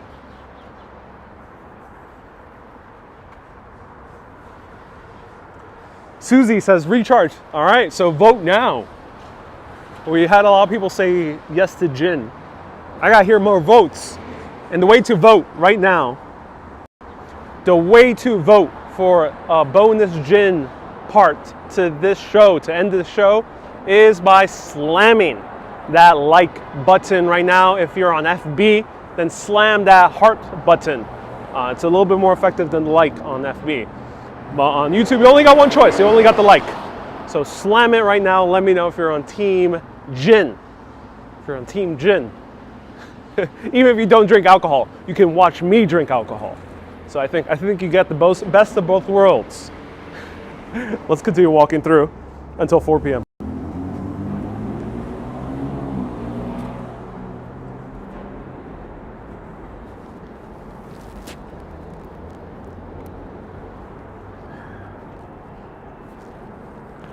Super chat. Who left the super chat? Hans is giving you some gin money. Thank you so much, Hans, for the gin money. I appreciate you.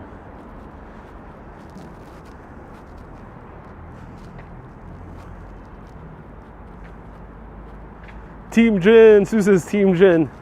I only drink beer, says Wendy. Well, you can drink beer, but you can watch me drink gin. Kurihara says Gin 1. Do a martini.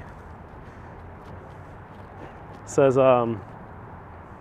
Charlie, I'm $75 for the bar for a win and tonic.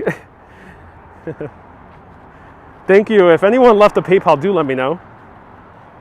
Always happy to say thanks. Give thanks and praise to all the PayPalers out there. Big thanks to Laureen, Susan, Jose, Ron. We have many others who have given PayPals the last few weeks. Big thanks to all of you who have given a PayPal last few weeks. If you've given a PayPal last few weeks, do let me know right now. And remind me of the time again. I'm excited for this gin, so hoping it's already open.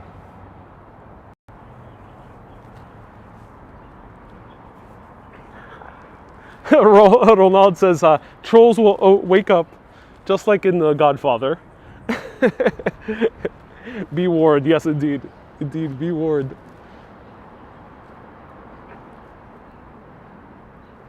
Wendy 357 says Wendy. Oh, 3 minutes. Can't we wait that long for gin? Can we? Astrid sent the super chat, did she? Astrid, thank you so much for the 10 Norwegian krona. Well, in these 3 minutes, let's enjoy the beautiful views, the vistas of the BQE. Q. Sufjan Stevens. Okay, Google, play BQE by Sufjan Stevens. Alexa, play Movement 3 by Sufjan Stevens. Who left the $20 PayPal? Oh, Tammy. Thank you so much. I appreciate you.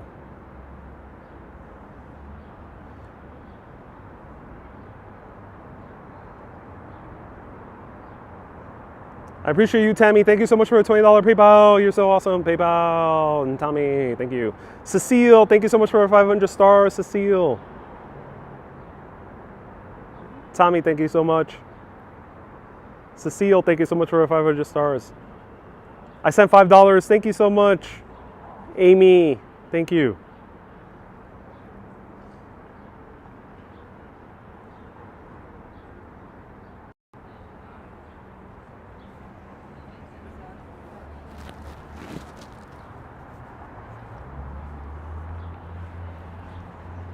Okay, so let's go and have some gin.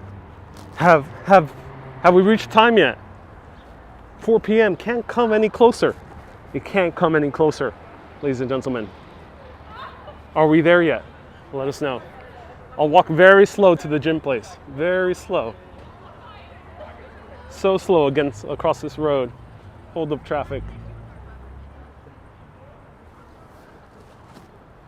I'll let everyone know at the end exactly where we are going.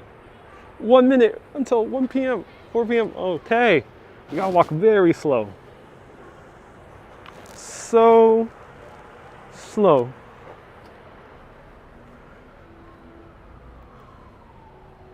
So very, very slow. Okay, some jazz is playing at the gym place. So another extra thank you to the PayPalers and to the Super Chatters and the Star Senders. I'm not going to mute it.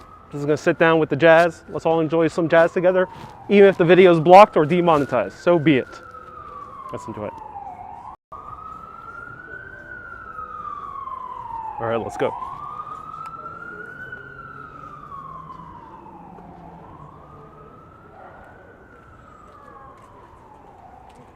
Hey, guy, how you doing? Hey. All right, Jen, I'll see you guys.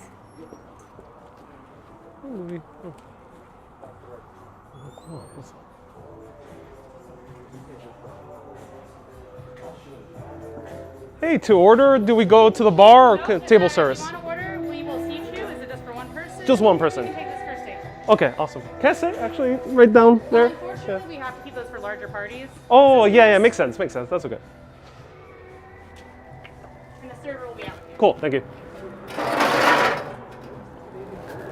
So let me show you a little bit.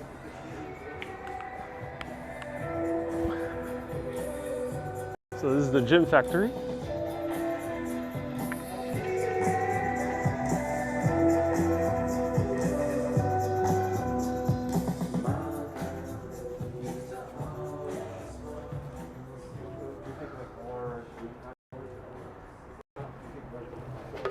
All right. Jortheo, thank you so much for the super chat. Appreciate you. 10 euros. Thank you so much. And yeah, it is literally a gin distillery here in Williamsburg. And you know, actually, there's a rum distillery a little bit further down. All right. So let me show you the menu.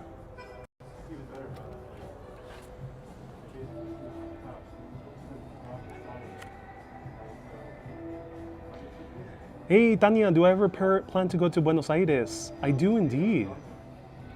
Not well. I think we're gonna have to put it down. Mecca says we're a large party, over 500. Indeed we are. Ooh. Try a flight. We can try a flight of cocktails. Oh, that's very great. Oh. That's amazing.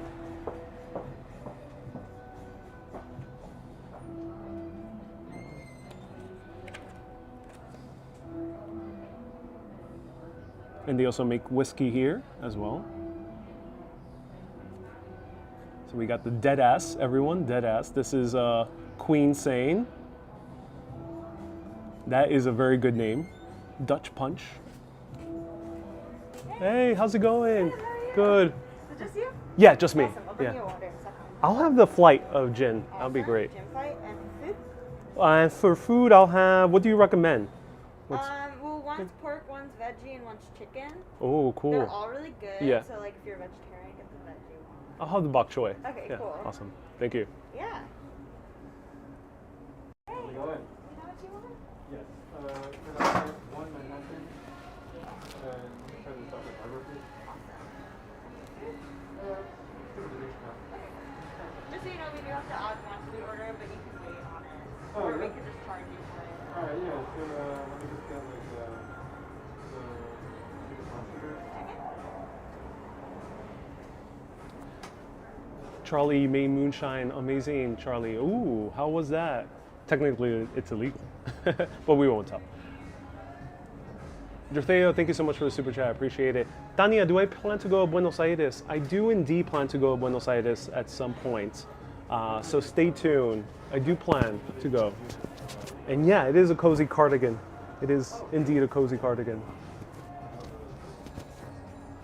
And we're eating too, yes. You know, in these cocktail bars, I think New York City regulation has made it that you had to now order food at cocktail bars. Kate says you gotta roll up your sleeves for action. Indeed I do, indeed I do. And they somehow combine Chinese food with gin and whiskey. It happens. And Tanya, so exciting, very nice place. It is indeed. And Fifi says it's a father cardigan. Or you could think of it as my collar's stuck over here. You can think of it as a Mr. Rogers cardigan as well.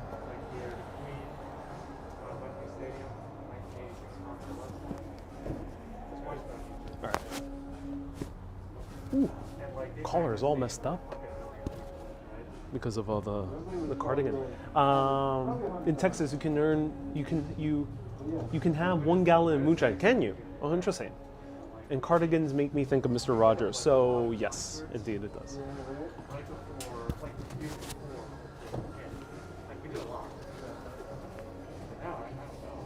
My collar got all messed up because of the cardigan. You know it's serious when he rolls up his sleeves, even in winter. Indeed, indeed, Roland. And Mandy, you like the color? I'm glad you do. Bok choy, you'll see it soon. Bok choy is like it's a very big vegetable. It grows underground, I think. Jose sent $10 on PayPal. Thank you so much, Jose. I appreciate you, Jose. Thank you. We're about to try 4. We're not just having 1 gin cocktail. We're having 4, a flight. And watching you always makes me feel like I'm out and about as well, says Sandra. Oh, Sandra, my pleasure. But in reality, we're stuck in the West Village apartment cleaning. I have the same cardigan, says Judith. Oh, cool, Judith. Awesome.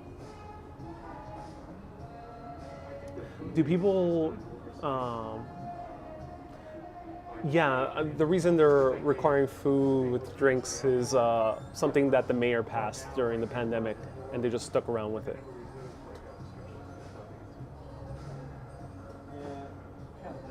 And Magnum PI shirt, indeed it is. So thank you so much, Sandra. I appreciate the $10 super chat. Thank you.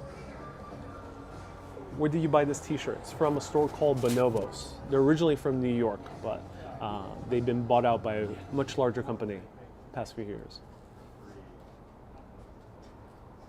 Bok choy is Chinese cabbage. Thank you for letting us know, yeah. 3 gins for you, 1 for Prince Philip. Indeed, Gary. Here in the US, you really don't talk too much about Prince Philip. Puta says, this is so nice. I'm so glad you think so. I'll let everyone know exactly where I'm at towards the end. If you know where I'm at, we'll keep it towards the end. It's fair enough that you have to eat. It's fair enough you have to eat when drinking. Yes, indeed. And Debbie says it's sensible. Indeed. What are you doing? Gin. Lots of gin. They used to give free food for happy hour. Here, I'm not sure. But in general, in the world, in the history of drinking, yes, it used to be a thing. It used to be a thing in New York City. There was like think there was like a lunch hour and there was like a dinner hour where they would provide food as long as you were buying alcohol. They used to be the deal in 1800s, 1700s in New York. And Roland says, share with friends and family. Yes, indeed, indeed. And what's the name of the place? I'll let everyone know exactly where we are at the end. Astrid, same here in Norway with food, but sometimes nice. Don't get so drunk when you have a snack with a drink. Yes, indeed. Indeed, you don't get so drunk. It's fair enough to eat when you're drinking, indeed. So they won't serve you a drink unless you order food. Yeah. Yeah, they won't. Some places are not really following the rule. They're kind of skirting around it, but some places are really adamant in following that rule. I think places do run the risk of losing their liquor license if they don't. That's why. In Spain, it's quite common to get free food when you order drinks. Yeah, not so much here in the US, maybe maximum peanuts. There's a place here in Williamsburg, which is a bit of a rarity, where they give you free pizza with your beer. But it's like cheap pizza, probably frozen and heated up.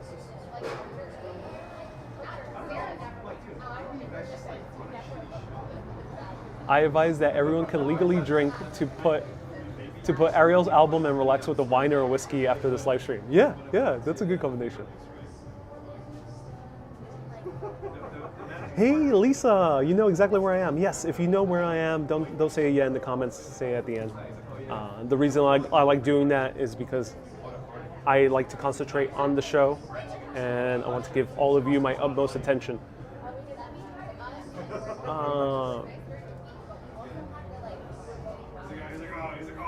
Tommy, 80s, 90s, there used to be happy hour free food in California. Oh, interesting. Abdel, greetings from Morocco. Thank you so much for tuning in.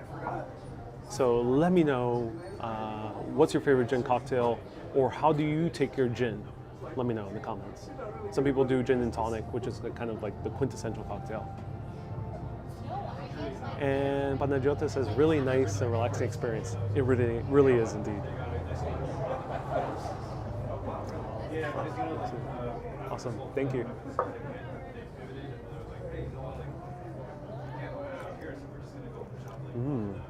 Gin goes down easy. No, I'm joking. This is water.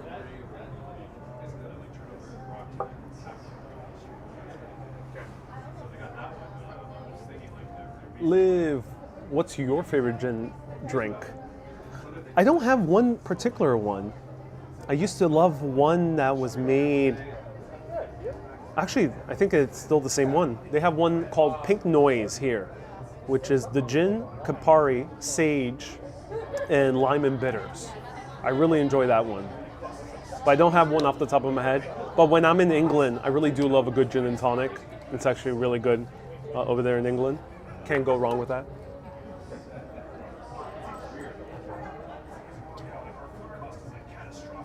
I like green olives, indeed. Ronald says we need a drinking game for Ariel. Yeah. And can they give out happy hour food, or does it have to be paid for to serve the alcohol? You have to get food in order to buy a cocktail. Negroni and Singapore Sling is my favorite. Okay, so I do have a favorite gin cocktail. Thank you for reminding me. A Negroni is my #1 favorite gin cocktail. So yes, I do have one. I really don't think of it as a gin cocktail because I think of it as like a Campari cocktail because it's so filled with Campari. But yeah, now the line is long. Look at this.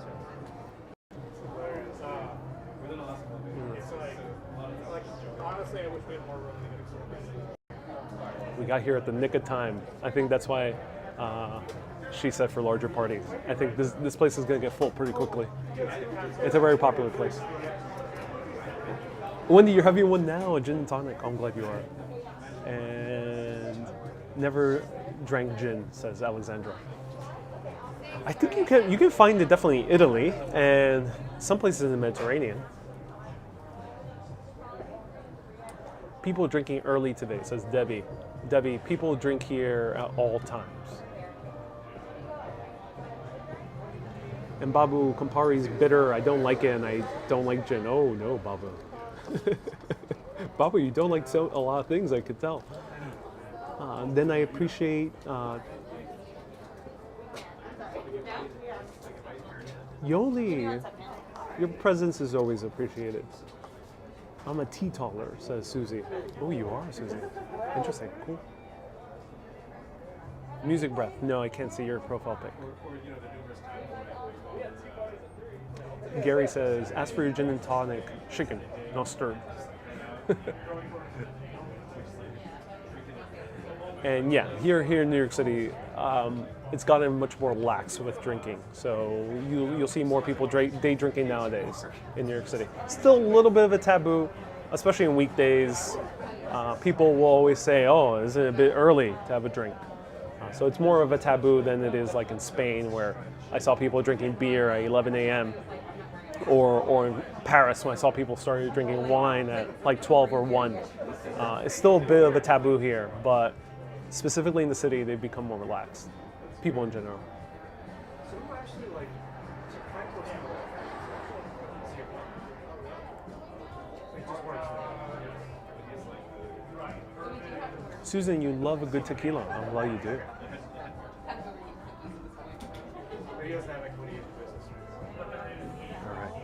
So exciting. Like him and the other guy, the other like, I guess he's If you guys could wait over there, that would be great. Sorry about that. Gin flight? Oh, awesome. Thank you. Sorry?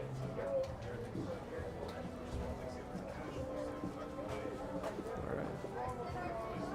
the other guy's Okay, so this is quite a flight. This is not a cocktail flight. It's a actual gin, full gin flight. So this is all the different gins that they have. So this is gonna be a fun one. Everyone, I thought this was a cocktail flight, but no, full on gin. Let me show it to you. or like or a bar back or whatever. It was just like preface. They basically got hired. There we go. There we go. He was just doing like the prep work and all that stuff. All right, everyone. I misread. I literally thought this was going to be a cocktail flight because they have it underneath the cocktail list. But no, it's pure gin. Is there 4 types of gin, or is this are these cocktails? Let's see.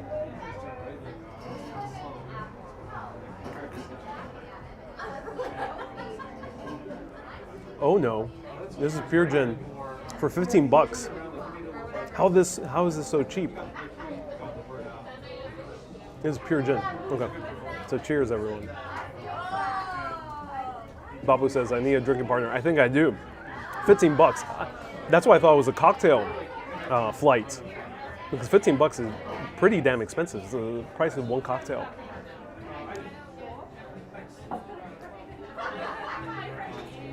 Okay. So it is burning my throat. But this is very light. Paul says, see you in the recovery room. So, it tastes like gin. I can't really taste any notes of anything. I just get pure alcohol notes in here. It smells like alcohol. Like a little bit of gasoline. A little bit of cleaning fluid. Good cleaning fluid, a little bit lemony cleaning fluid.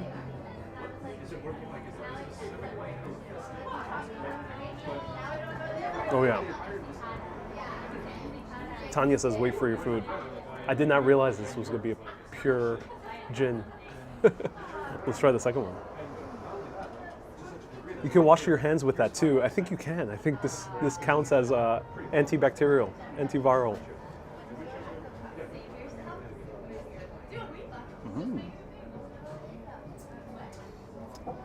This one's really good. This one's a little bit pinkish in color. I'm gonna show it to you.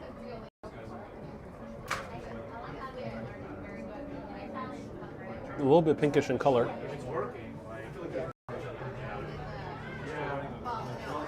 Yeah, gin is better for cocktails. Yeah, I did not, it was under the cocktails list, so I just assumed it was cocktails. No? Probably like, What's that? I'm gonna order a juice. Let's see what juice they have. well, no, but that's the other thing, right? They're also serving like $12 bottles. Or some type of juice. Orange juice, maybe. So this one is actually a little bit funkier. I like it. Right at that mural. Okay. Yeah, I'll be right with you. Oh, amazing. I did not realize it was a pure gin flight. I thought it was a cocktail flight. Oh no, it's a gin flight. Oh my god, yeah. Yeah. Do you have any juices? Um, Yeah. That I could order? we might. I'll Yeah. check. Okay, cool. Thank you.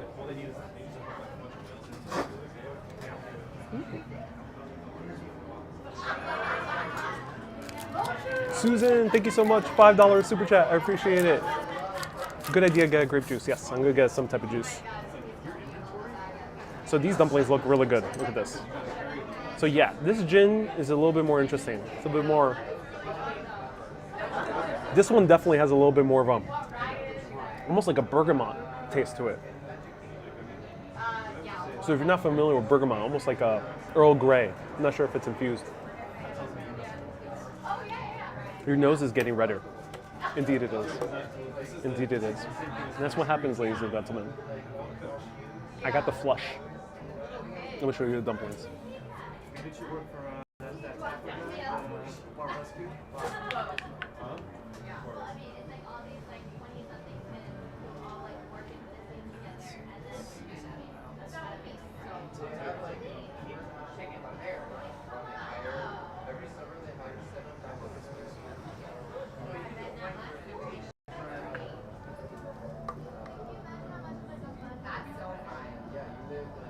Hi, you say I'll be an expert in gin in 20 minutes. I think so. I think I will.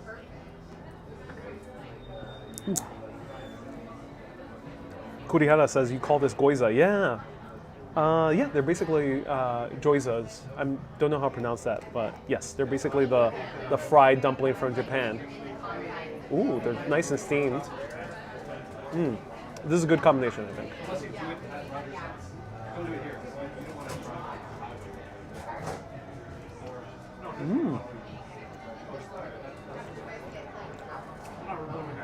So good, so fragrant.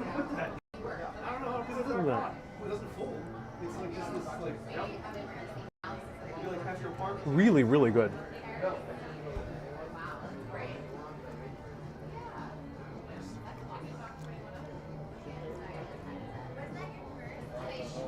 So stuffed to the brim with bok choy, which is bok choy is someone says basically like a Chinese cabbage. So it's a root vegetable. Well, not a root vegetable, but grows underground, similar to like a lettuce or a celery, and it's really, really good. Not super flavorful on its own, but it's nice light taste to it.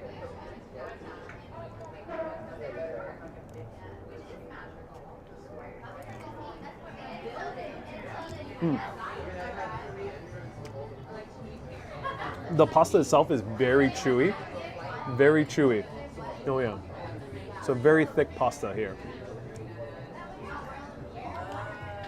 They did a good call by making a thick pasta, especially with this gin flight. All right, everyone, bottoms up. Let's go. Let's go for a third gin, right here. Let's see. Let's see what this is. Very clear. Korea says dip it in the sauce. I did, yeah. A little bit of soy sauce. Coffee after this stop, says Nikki. I think that might be necessary. And oh, I'm running out of battery. All right.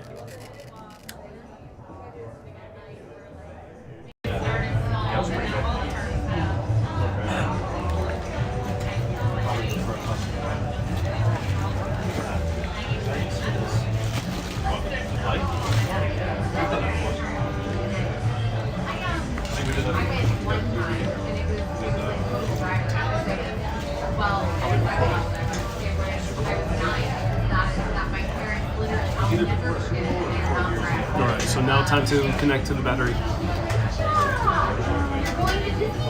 Feel free to ask me any questions whatsoever about Urbanist, about exploring cities. Got a new battery pack. Thank you to the people who order from the Amazon wish list. This was on the Amazon wish list, and kind Super Urbanist ordered this. Thank you so much. A USB-C charger. Charges my phone crazy quick.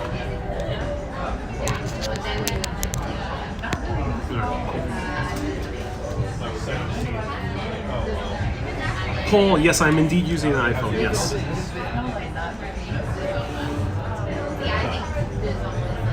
You mean the stock? Yeah. I don't even care about games. That's fine. Like, if you think about it, that's just like small.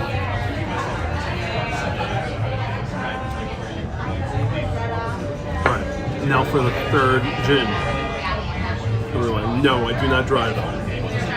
I take train, and I don't drive the train either. So try the third gin. Let's try this. Cheers.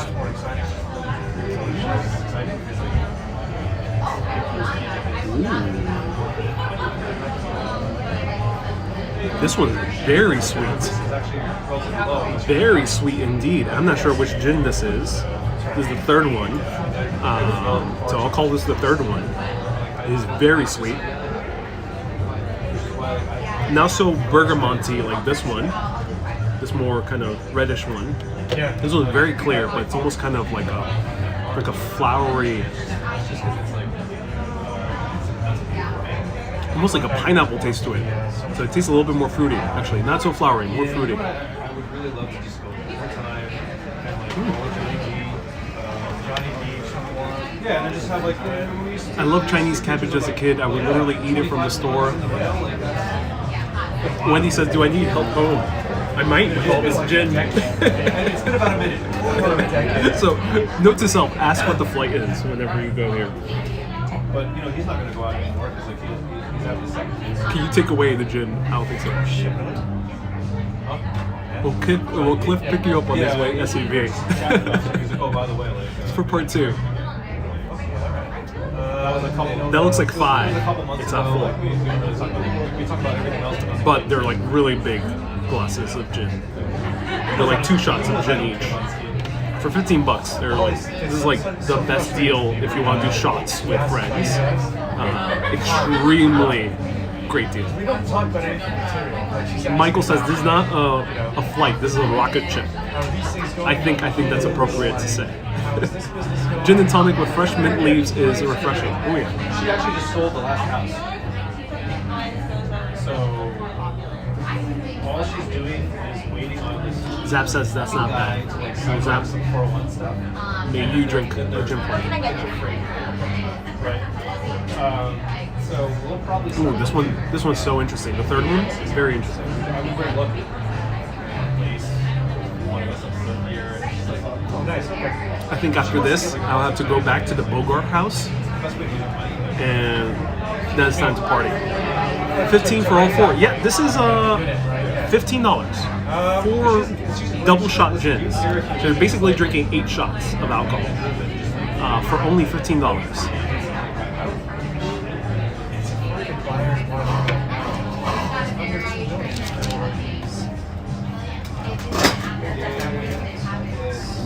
So extremely great deal.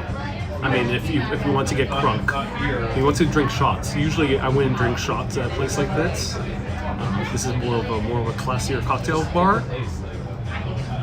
But I mean, for the price, this seems like a great place to take shots. So there we go. And gin is a health drink, says RT. Yeah, it was a health drink back in the 1700s in England. She really likes it. People drank it. Was it during the time of cholera?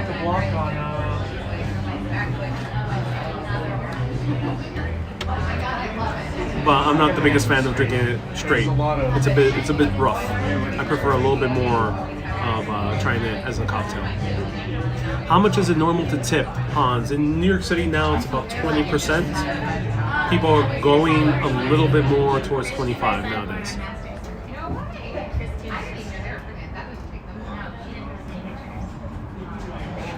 Maybe it's bathtub gin. Well, they do make it here, inside this metal shack over here. Wendy says, wow. I'm keeping up with you. Paul says 8. Yeah, these are basically 8 shots. These are double shots, easily. And they did not dilute it with any tonic or anything. 8 shots. I'm already buzzed looking at you with all these shots.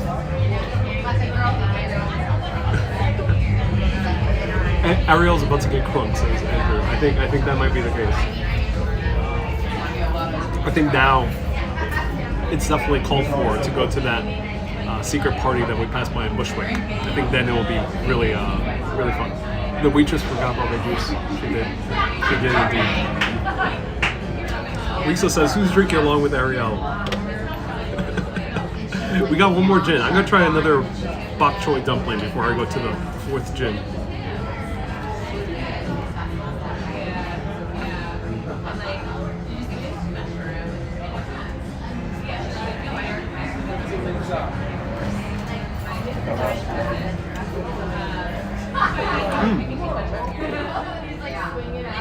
These are actually really good dumplings.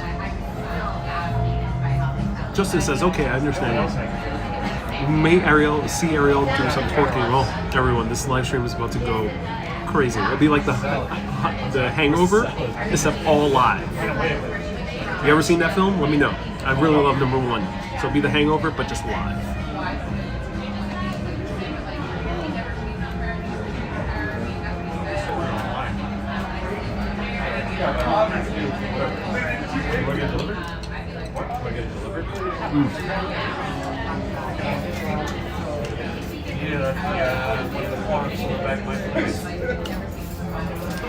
Ariel was starting a philosophical chat in 3 more steps, says Michael. Indeed.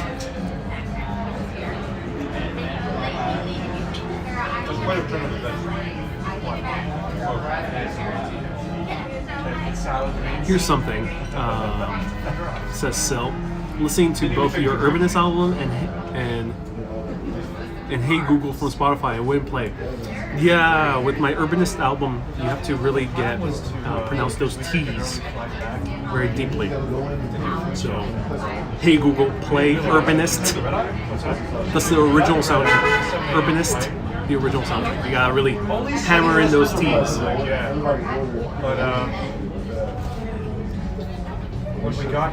Ariel, it's good that you're eating with all that alcohol.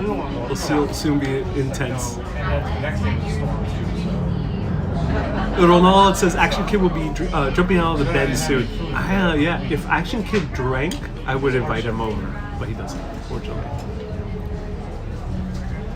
Let's choose those words a little more carefully. I'm not sure how to do it. And you're part of a large party. We're all here, says so. Indeed. So unfortunately, my friend Action Kid does not drink, so I cannot partake in all these shots with a fellow live streamer. If anyone knows a live streamer out there who also drinks alcohol, because all of them seem to be sober, do let me know. So here, let's try the 4th gin. This one looks a little bit more golden color. It looks like the color after a long night of drinking gin, but it wouldn't be drunk. It'll be coming out of you. So that's the color it has. Oh yeah, Dutch Moss. Yes. Yes. All right, invite Dutch Moss over. We're gonna do the drinking game. Great time there, 78.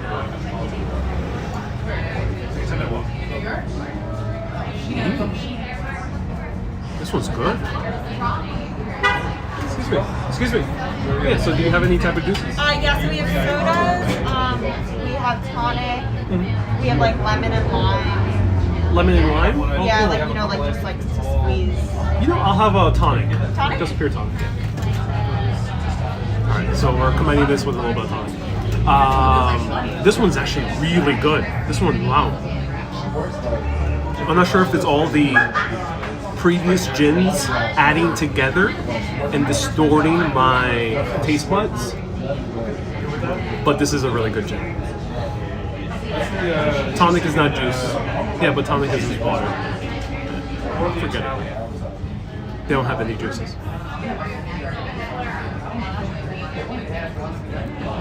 So yeah, this is one that's really good. This one, again, it almost tastes like pure alcohol, but there's a little bit of a deeper taste to it. Yeah, a little bit of a deeper taste to it. Thank you so much.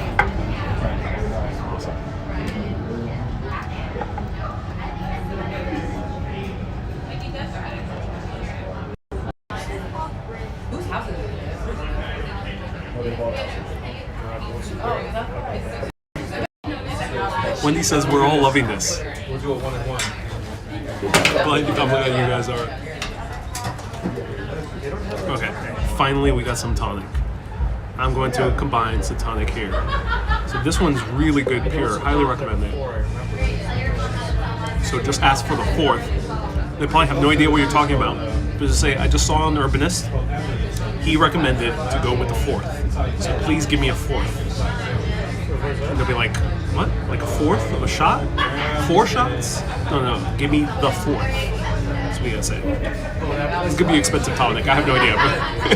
Like $6 tonic, I don't know. Straight up. There we go.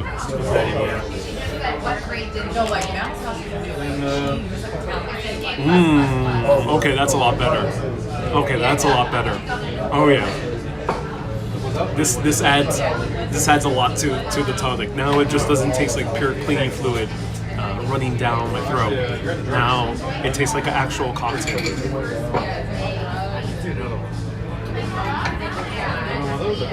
Now it's a lot better. Oh yeah. Kay says, as for the gin that looks like piddle. I think piddle might be a little bit too Irish of a term, but yes. As for the gin that looks like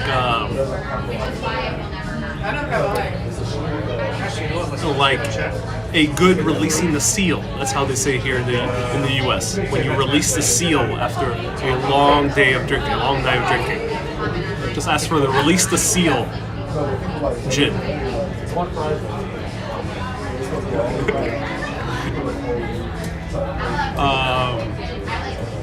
Watanabe, hey Watanabe, welcome back. Nice to see you here. Maybe you should have gotten lemon wedges too. Maybe. Does dessert go well with gin at all? I don't know. I think it does. I think from the taste, I can taste that it does go well with some dessert.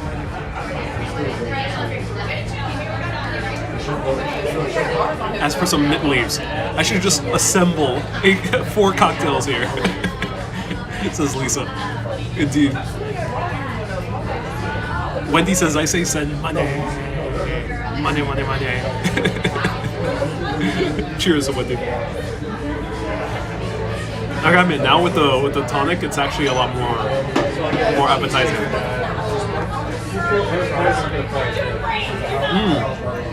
Oh yeah, definitely ask for that fourth. Really good. Not gonna even bother asking for the official name. Just ask for the fourth that looks like urine, like you just urinated. Oh, yeah. Love gin when it's hot out, says Jardette. Yes, indeed. And gin and tonic in the African bush is the ultimate experience. Ooh, what is that?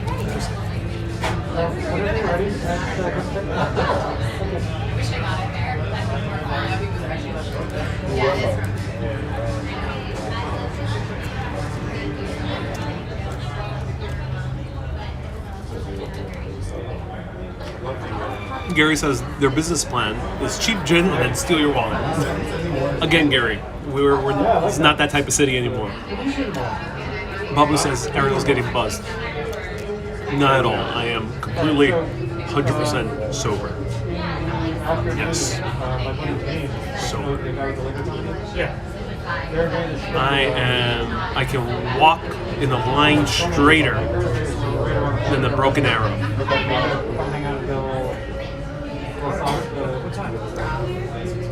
We'll probably be done around 3 o'clock, let's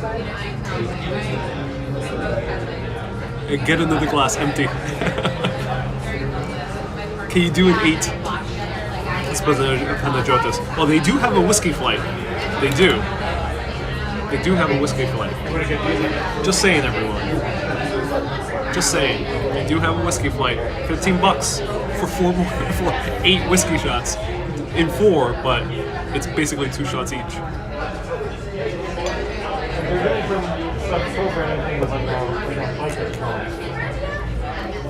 Oh, like right around the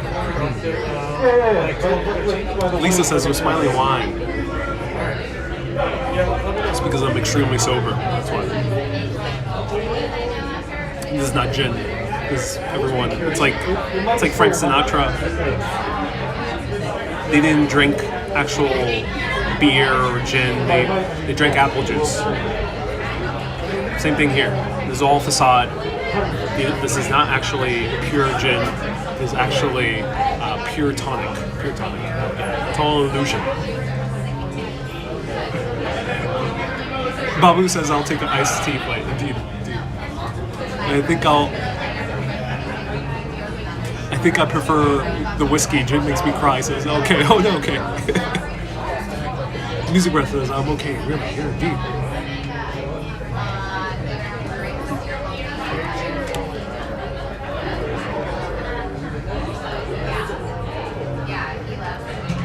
Lisa says it's colored water. Yes, indeed. Colette says I'm looking a little bit flushed. It's because I put a little bit of makeup. That's why. That's why. It's all to keep. It's all for the show. That's why.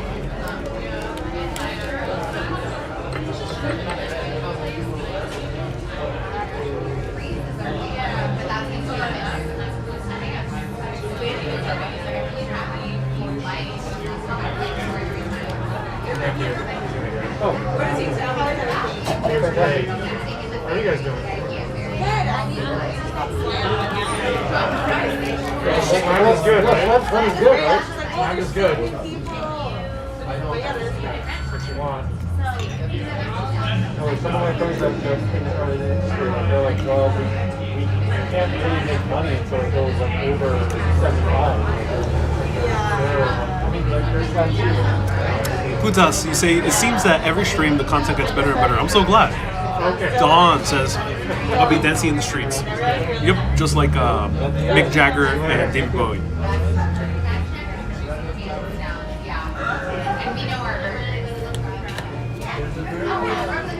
And people there are getting smashed.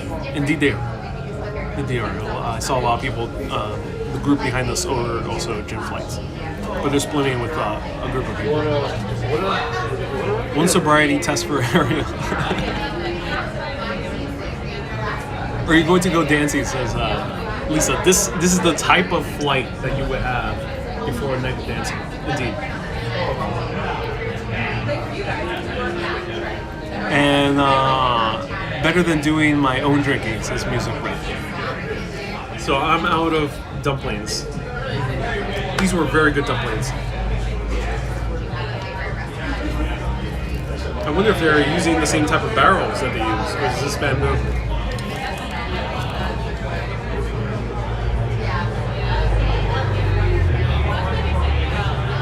Elderly people get hit harder when they drink, says Babu. Oh, they do indeed. All right, everyone. Awesome bar. If you are here with 4 friends, the $15 flight deal is an excellent deal. Or 2 friends, like it's an excellent deal. You'll just ask for 2 tonics and split them, and you'll have like a really awesome variety of gin and tonics. Highly recommend it. The cocktails are $12, which is really good for the middle of Brooklyn, because cocktails usually go way higher than that.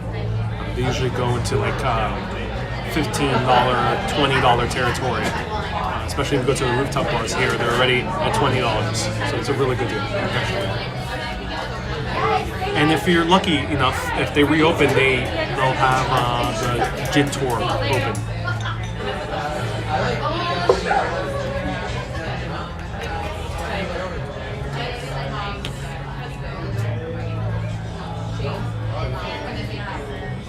Alexandra, you're super uncomfortable. Oh, why, Alexandra? Why?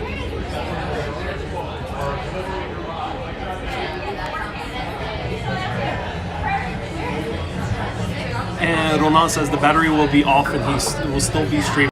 Indeed, indeed.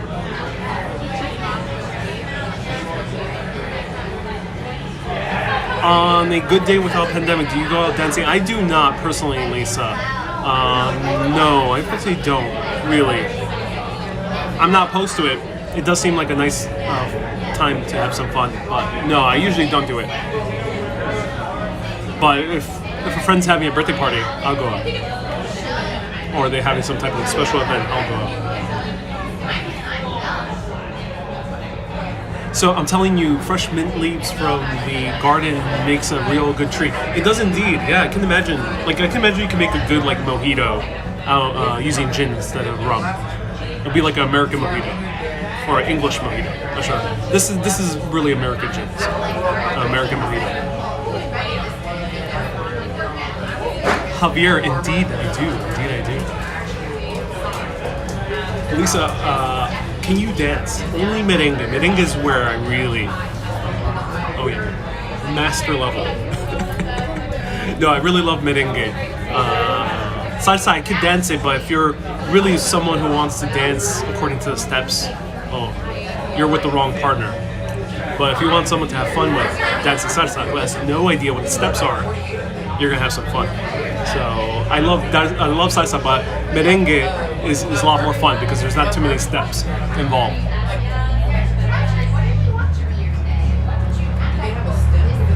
I want to learn tango. And do you have a mandatory dance class? We did. We had, not mandatory, we did have a choice. I chose the dance gym class for high school.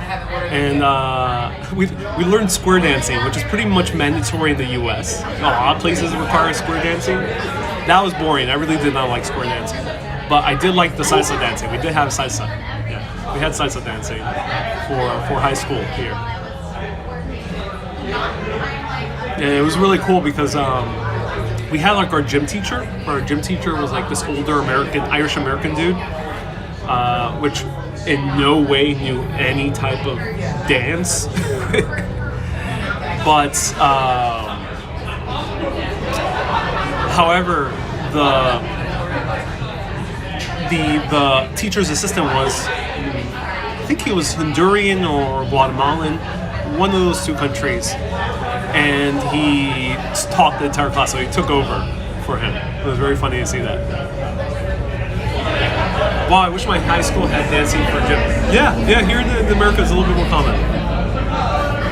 Let me know if in your country it is. And as a Norwegian, salsa feels really uncomfortable, says Astrid. Indeed, I mean, it could be a lot of pressure. Some people take their steps and their kind of salsa dancing very seriously, but I come from Puerto Rico, and in Puerto Rico there's a lot more lax when it comes to dancing, so people are a lot more relaxed and have more fun with the dance rather than taking it so seriously. Jude, do I have a permanent dance partner? I do not. Hello Macaulay, it's nice to see you here. Welcome. So feel free to ask me any last remaining questions. It is a wonderful bar, highly recommend it. The cocktails are good, I've tried them before, but definitely do not have the room or the appetite for a cocktail to show it to all of you. Ballroom dancing would suit you well, says Lisa. Indeed, I think so. Some blue waltz. Max says, really dancing? They just made us run in the mountains. Well, US is a big country, so that's awesome.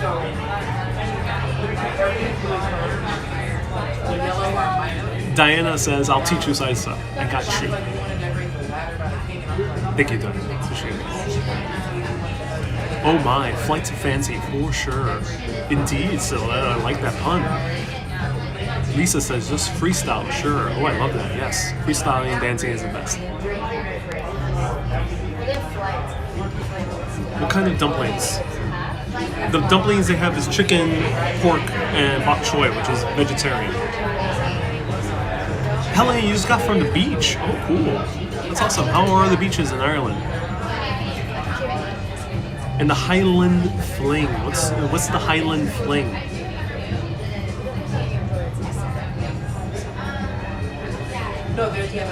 Does the bar look rustic inside? The bar is pretty minimal inside. I can't really go inside, but yeah, the bar is pretty minimal. It's like a minimal rustic. Yes. Minimal rustic.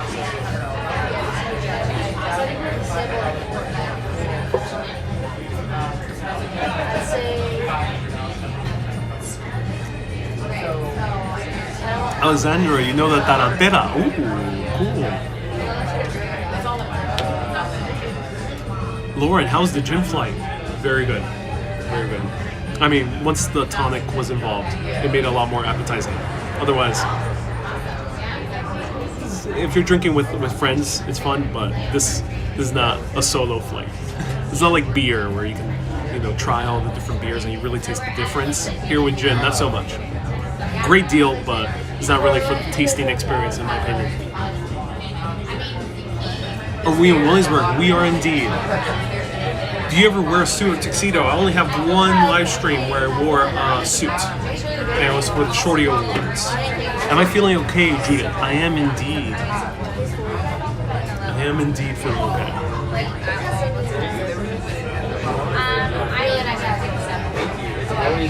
It looks cool. It looks like a cool place to be with you. Yes, it's a really cool place. Hope you're not walking home, says Rod. In all seriousness, after having a good round of drinks, it is very fun to walk around and explore the city. Highly recommend it. Of course, practice normal precautions, but it's really fun. Also, going to a museum. Oh my god. If I were to go to the Met right now, I would finish all these 4 gins and go to the Met, which is the Metropolitan Museum, and have a blast watching the art. But yeah, that's why I drank. This one's almost finished because I had a lot of tonic. But no way I can finish all these. Unless if they were cocktails, maybe they'll be a little easier to drink.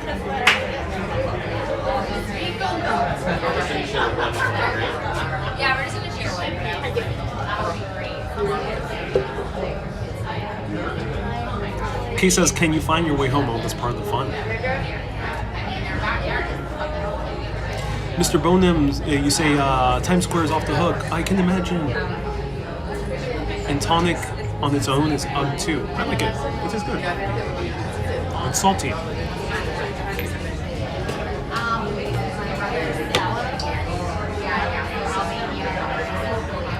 I used to work there and I explore with Myrrh with a modern day vampire. Oh, what are you referring to, Lisa?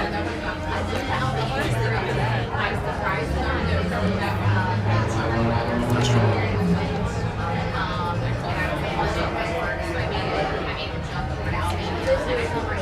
Alright, we're almost nearing a 3-hour broadcast. So if you have any last questions for these last 2 minutes, feel free to ask. We are at the Shanty here in New York City. Highly recommend it. Try the cocktails because the cocktails are really good. Try the Deadass if you want to be very New York centered. I'll show you one more time the list. Shanty. Deadass. So this is a Shanty here in Williamsburg, Brooklyn.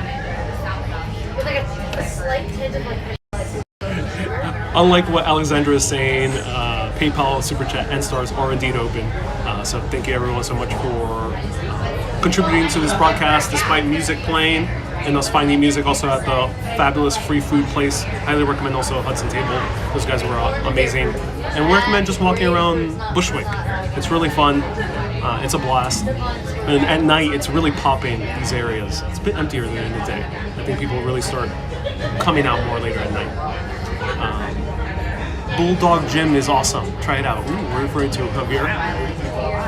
Are you feeling okay, says Lisa. Indeed I am. Can you take the drinks home? No, you can't. No, not really. Not here in the US. Do you like dark and stormies? A little bit. I prefer more Negroni. It's a lot more fun. That'll be my favorite gin cocktail. Alright everyone, thank you so much for watching. Keep being awesome and always keep on exploring. Have a great day everyone.